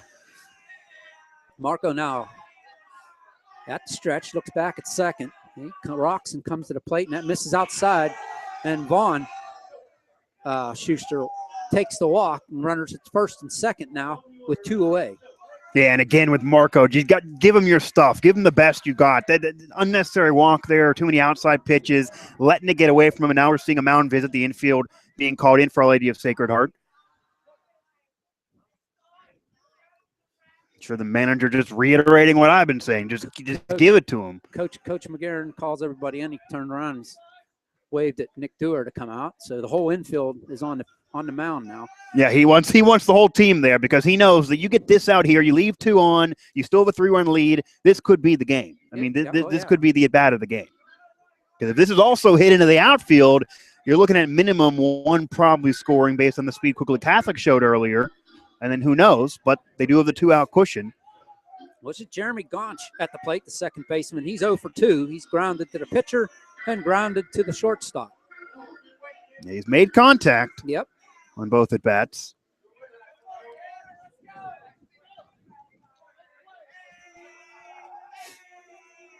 So here we go. Marco at the stretch, the delivery. Just misses outside, ball 1. I don't think he could have roped the wire any closer to it being almost a strike. Marco now, the 1-0.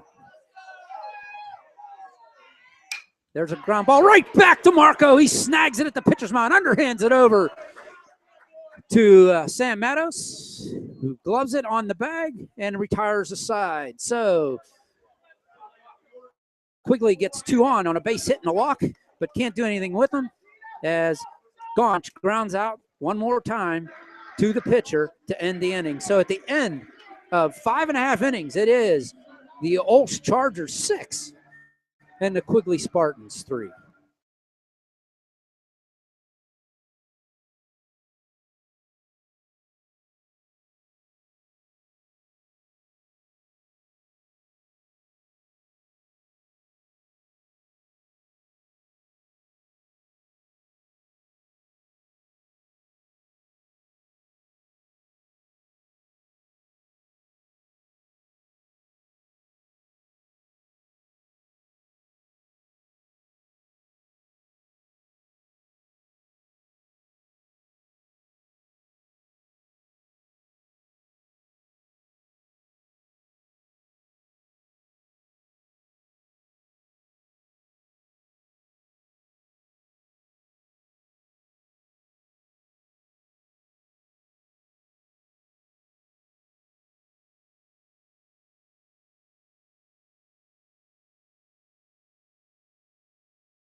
Pitcher, Jansma. All right, here for the bottom of the 6th, Quigley Spartans change pitchers. John Jansma will come in and pitch. And over to first base goes Allman. And Ryan Jones will go over and play third base. And Dom Davis will lead off top of the order for the Chargers. Strike 1 to Davis. An inside pitch, and I know it's the first pitch, and you want to usually want to take that first pitch, but that was a grapefruit coming up there for him on the inside corner. Weakly hit down, fielded by the first baseman, and nobody's going to beat Davis to the bag. Three Quigley Catholic fielders will over there for it. They're all dumbfounded. He does beat it out and gets the runner on. Allman made the play, but nobody could get to the bag, and Davis beats him out. That's going to go as an infield hit. They're all looking around saying, you can get to the bag, you can get to the bag. Nobody got to the bag, and he ends up beating it out, uses his legs, already up by 3. They're trying to tack on and build on this and get the win is Our Lady of Sacred Heart. Dylan Oshika. No, he lays down a bunt right back to the pitcher. That's going to get the job done. It's going to go sacrifice 1-3. And down to second base goes Dom Davis. And that's exactly what you do there. See, maybe if you're trailing in this game, maybe you can't do that. But when you're leading, for sure, because now you can concede outs to maybe move your runner on. One more run, you feel like you got the game won with how much their offense has been struggling, if not already in great shape. And now we're in a scoring position with only 1 out. Just needs more contact, get something elevated to the outfield. So here's Santino Platt. He's got a couple hits today. On a walk, he's been on 3 times. And perfect execution, too, on that sacrifice to move the runner over. Ball 2 to Platt. And if you're the pitcher, you don't want to be walking a runner after having the sacrifice to movement in scoring position, even though first base is open. You don't want to add any more base runners now trailing. Santino takes that one down low. 3-0 to Santino. Runner down at second base is Dom Davis. He's been on base 3 times and scored once. There's a strike. Platt takes that one all the way. Platt thought that might have been a bit outside. Hitters count, though. Platt, he lines that one to left field. That's going to be up over the left fielder's head. All the way to the fence it goes. Davis scores easily. Platt trotting into second base, and he's in with a stand-up double, and it's 7-3 Chargers. Monster contact by Platt, and almost, really, I'm over here thinking almost a home run. That's the farthest ball hit today. No, by far. And then some. And that pretty much probably seals the deal here. The fat lady tuning up the band, gets himself to second base, again in scoring position. Only 1 out, but that 1 extra run for Our Lady of Sacred Heart, now up by 4. Up by 4, yep. Nate Marco will step to the plate. He's scored a run and has a hit. He takes a ball.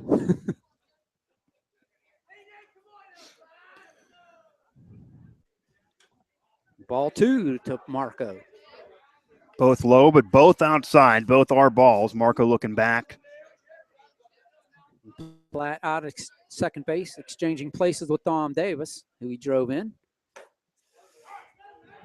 Marco wanted to go, checked his swing, and should have gone. That was the strike on the outside corner. Yeah, that's just a called strike. That was a pitch that was a strike. He checked back to the umpire to say, hey, was it because I went or was it a strike? Yeah, it was a strike. He should have went ahead and swung. There's a ground ball hit hard down third base, off the glove. Platt holds at second base, but it's going to be a base hit for Nate Marco. And the Chargers have runners on first and second with 1 out. And on an 0-2 count, I believe, or was that 1-2? But either way, he was behind in the count. 2-1, 2 balls and a strike. And able to get himself on. 3 hits in the inning and 1 run in. And another courtesy runner. It's Shapani again running for Marco. And now with 1 out, 2 more base runners on and 1 in scoring position. This is double play territory, but we haven't seen many of those in this game. Pat Brogan has an RBI with a hit last time up. He takes strike 1. Right down the middle, and this pitcher you got to tip your cap in a way. He has been showing him his stuff and saying, go ahead and swing it. Or OLSH has been able to make contact, though. John Jansma in there. There's strike 2, and they throw down to first. Back safely is Shapani on a good snap throw by Ambrose. And that's on the outside pitch that I think Platt earlier in this inning thought was a ball that was called a strike. Jansma with the delivery. There's a little looper and nice play by John.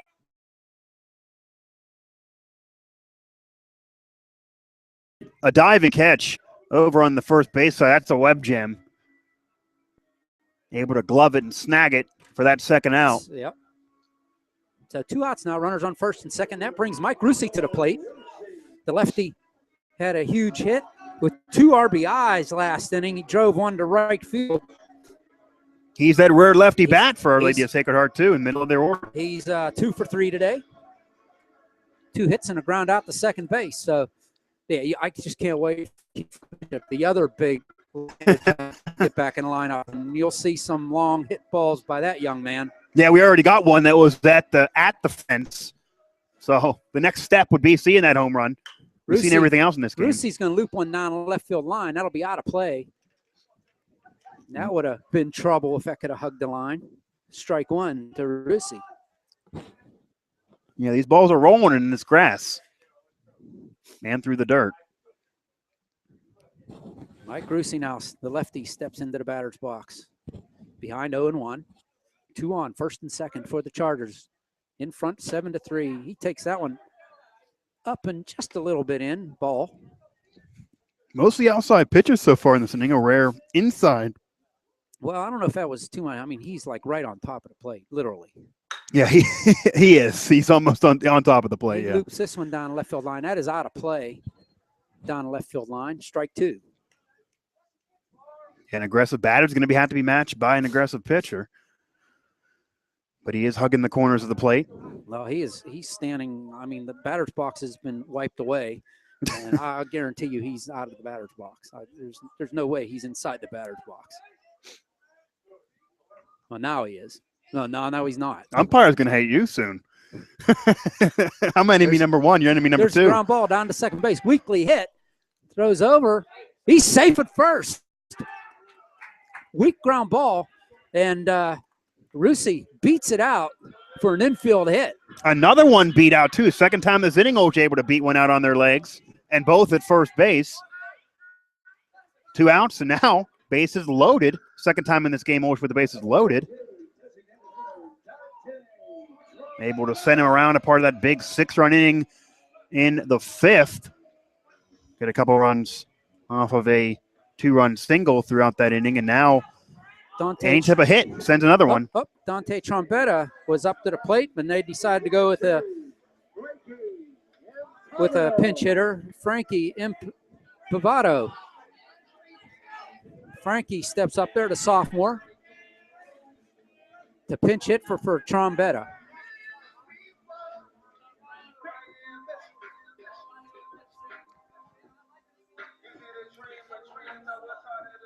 Getting the signal there. Runner on at third. He knows. Need to have a contact. I got to go. Well, you were talking about it, Mike. We got the bases juiced here with Chargers and 2 outs. So many runners on base. I mean, since they struggled the first 2 innings, they have just been loading the base pads with OLSH runners. They could easily have 10 or 11 runs in this game with all they've left as well on top of the 7 they have scored. There's strike one to Impavato. Frankie takes strike. Frankie, right-handed batter. There's a bounce in front of the plate, and nicely done by Ambrose. He lost it for a moment, but it was right underneath him. Nobody could advance. Bases are juiced with Chargers, and the count is even now at 1-1.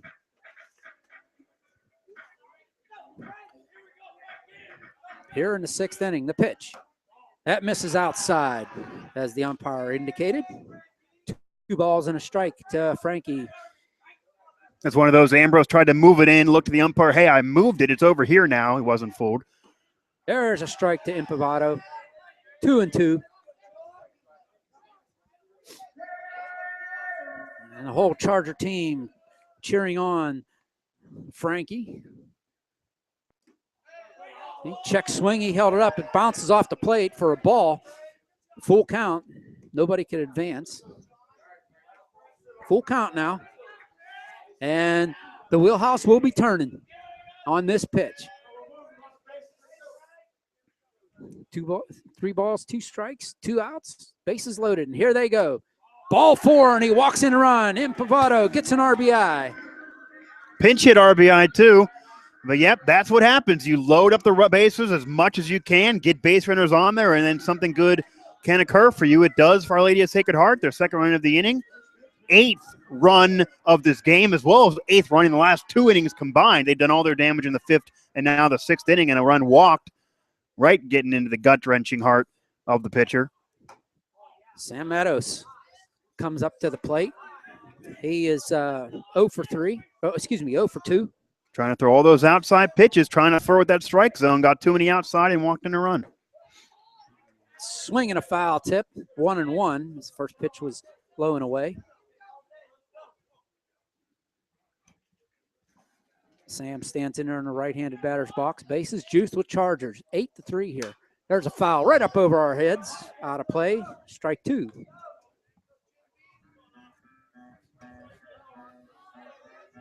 Nick Dewar on deck for the Chargers. Should this continue? That one's way up high. Ball 2. Chargers trying for their first win of the season here. Ball 3-2. Full count, and Wheelhouse will get started once more with the bases juiced. 2 outs. Full count. Here in the bottom of the 6th inning. Strike 3 as Mattos swings and misses, and the inning comes to an end. But the Chargers tack on. They add 2 more. And at the end of 6 full innings of play, it is the Chargers 8 and the Spartans 3.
All right, here we go on Charger Baseball Network. OLSH, Mike Oste bringing you the call. The Chargers here, top of the 7th inning. They've come from behind, trailing 3-0 to take the lead. 8-3 here against the Quigley Spartans, and the Spartans have their last try at Nate Marco, who is in line for the win here if they can get these 3 outs. Yeah, and Marco came in there dealing too. So this would be a much-deserved win on top of the offense that's fueled up for Our Lady of Sacred Heart late in this game and has really caught fire. So has he. He's been throwing him strikes right down the middle. He's been throwing him the heat. He's been throwing him the nasty stuff and saying, hey, go ahead and hit this. And Quigley Catholic has not been able to. Quigley Catholic has been stagnant ever since Marco came into this game. And take nothing away from Tallarico, who started the game for the Chargers. Mm-hmm. He had run into a little speed bump in the 1st inning. Nothing was really hit hard, but the Quigley Spartans, like you said, Mike, with their speed and athleticism, cashed in for 3 runs and couldn't do anything after that. That's it. Even Tallarico shut him down after that 1st inning, and it's been – he struck out 2 of the last 3 batters he faced in the whole game. He didn't lead the game sucking, for lack of a better term. He left the game even better. Right, and it was because of pitch count. Right. He just got his pitch count up, and he had to come out. And Marco's come in and just taken control. And here we go here in the top of the 7th inning. This is it. 3 outs to go for the Chargers for the win. They have a big meeting on the pitcher's mound, and Marco gets the pats on the back and behind, and we're ready to go. They're all smiles, though. They haven't won this game yet. 3 more outs to go.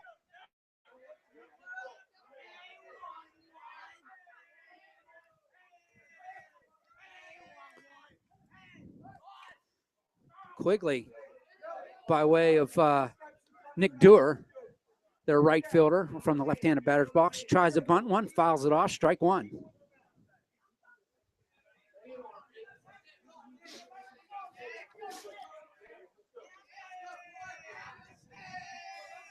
Nate Marco, the 0-1 pitch. Little inside. We'll even it up at 1.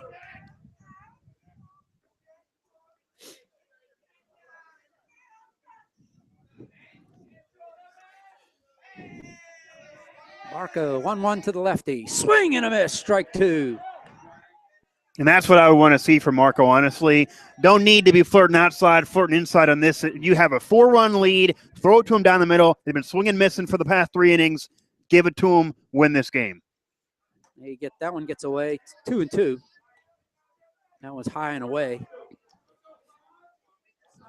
Nick Dewar now standing in the batter's box. Right behind the plate is the Chargers' Nick Dewar. Marco with the delivery. There's a fly ball to center field. Back goes Dom Davis. He will flag that one, drifting over a little bit to left field. 1 away here in the top of the 7th. Mammoth amount of contact that time by Quigley Catholic, but able to track it down for the easy out down to center field. And when Quigley Catholic had that big first inning, they were able to capitalize on multiple runners given to them. A walk and the first runner getting on. That's how they were able to advance and score those 3 runs. Not since. They've not got anything easy, and they've not been able to really get on the verge since. Matt Evans lines one past the diving second baseman, Ingram. Sorry, that's Ingram's out of the game, and out there to play second base is Frankie Impavato. For base hit for Evans. That's his 2nd hit of the game. And attempted a diving play. Oh yeah, that was a solid base hit. Mm-hmm. That brings to the plate Jake Schwab. He's 2 for 3, scored a run. Right, getting into the meat of the order now for the Quigley Spartans. There's a little pop-up on the infield, in quickly, and that's going to fall. They're going to get the runner at second base, and that's goes as a force play. A little off the end of the bat hit, and it just blooped between the pitcher and the second baseman. Well, the pitcher, yeah, they went over there and thinking, okay, I'm going to catch a pop-up, but then they realized it didn't even matter because they're going to get the runner forced over to second and get that out. Yeah, well, they got the force play. That play goes 4-6 for the second out of the inning. So Chargers now 1 out away. There goes the runner from first. They're just going to let him go. That'll be I guess you'd give him a stolen base there. Hey, personal stats mean something. I mean, in the majors, that would go as catcher's indifference. Mm-hmm. You know, they didn't. Catcher's indifference. Yeah, I mean, that's pretty much the definition of what it was. The only reason I give him a stolen base is because the second baseman went over to cover. Usually, if the second baseman goes over to cover, you give him the play. But if nobody moves, then it's like player's indifference. You know. Ball 1. Runner at second base. He's going to go towards second. That's going to be shot into the gap in left center field. That's going to score a run. Quigley now trying to make a charge here in the 7th inning with 2 outs. That's a base hit for Ambrose. And he will get an RBI. That's his 2nd RBI of the game. That's more contact on Marco, though. They've all been hitting him. We saw one deep into center field that was caught for an out, but a lot of contact against him here in this 6th inning, and that is Quigley Catholic's first run since their big 3-run first inning.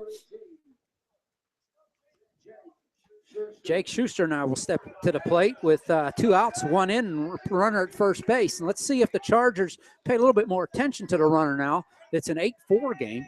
They only need that 1 out, too. Only need 1 out. Doesn't matter where it comes from. It'd be nice to keep that force play at first base. Runner does not go. Swing and a miss by Schuster. Strike 1. You saw that smirk. He looked back up here to me after that smirk on that swing and a miss. He really tried to go after that pitch. It was down the middle.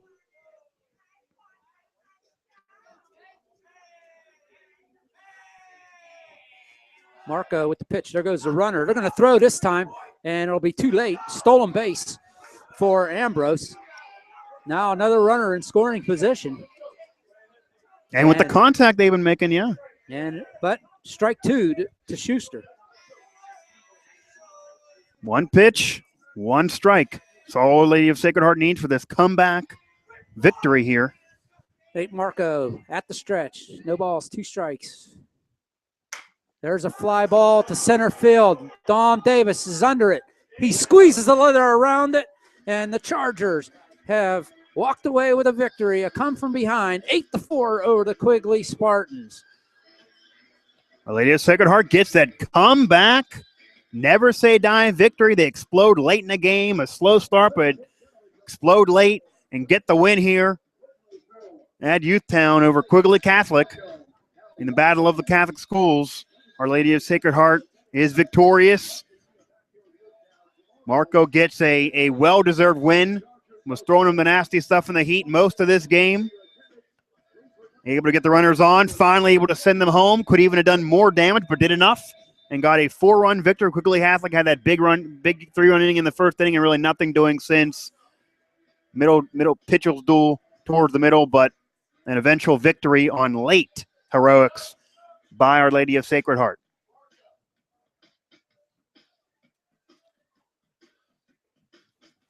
All right, so the losing pitcher is going to be Jake Schuster, and the winning pitcher for the Chargers is going to be Nate Marco.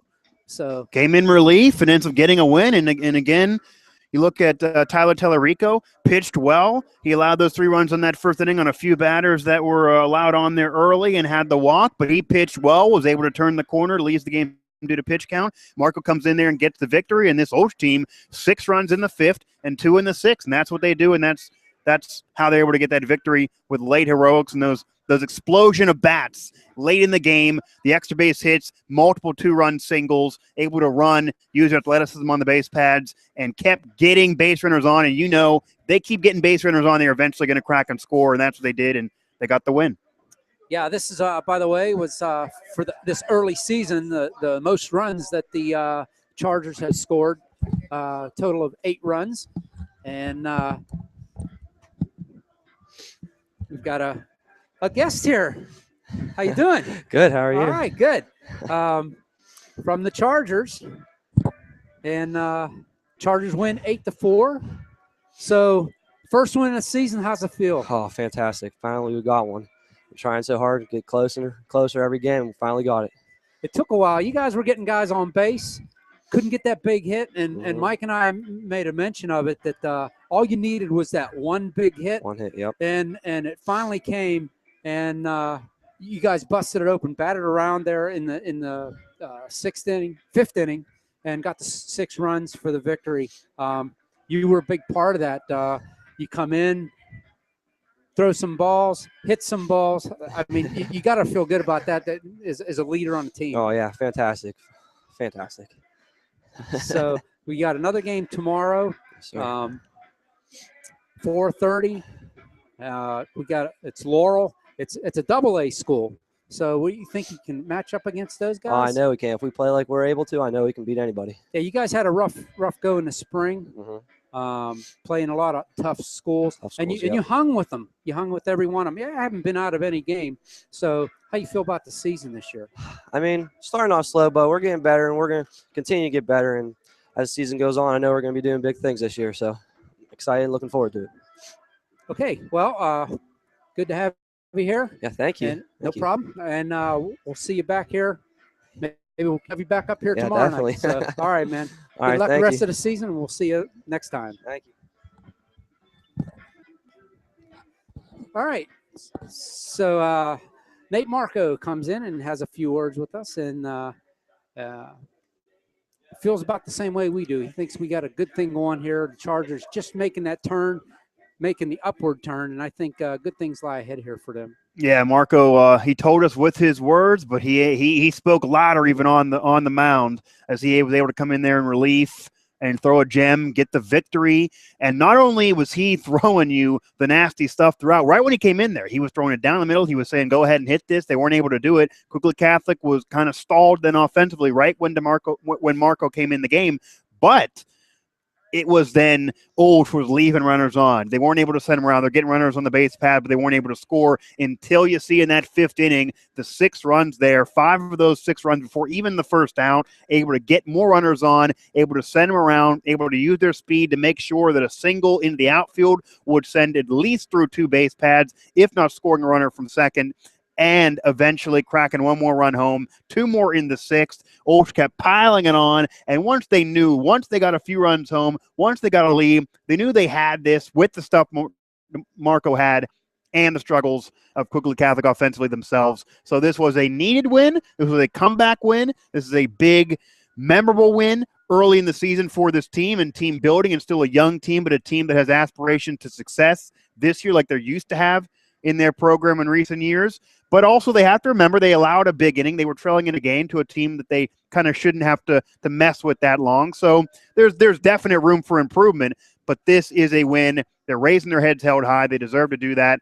And Our Lady of Sacred Heart is victorious. And wins like this are wins you look back on when your season's over on how you got that championship, if that's how you close your season. Well, just to go down the lineup, Mike, Dom Davis, we'll just go right down the lineup what they did, and you can just get an idea. Mhm. Dom Davis was 2 for 3 with a walk. He scored 2 runs. Dylan Oshika was 0 for tonight, but he was on base twice and scored a run, and he had a sacrifice bunt, so he was productive. They kept putting runners on base all game. Right. Santino Platt was 3 for 3, was on base 4 times with a walk. He scored twice. He had a huge double. So he was big offensively. Nate Marco started at second base, comes in the relief pitcher. He actually gets the win. But at the plate, he was 2 for 4 with 2 hits, scored a run, had an RBI. Pat Brogan was 1 for 4, scored a run, had an RBI. Mike Rusi was 3 for 4, had 2 RBIs, scored a run. Trombetta was 0 for 0. He had 2. He was hit by a pitch and walked. Actually, 0 for 1. Oh, yeah, 0 for 1 because he grounded out. And then Impavado came in and got the walk. Nothing going on there. Sam Mattos was 0 for 3. And Nick Dewar was 0 for 2 with a walk. I mean, and that was the lineup right there. The Chargers, like I said, every inning they had something going. They never went down 1, 2, 3. They had something going, and it wasn't until that big 5th inning where they just everything just clicked for them.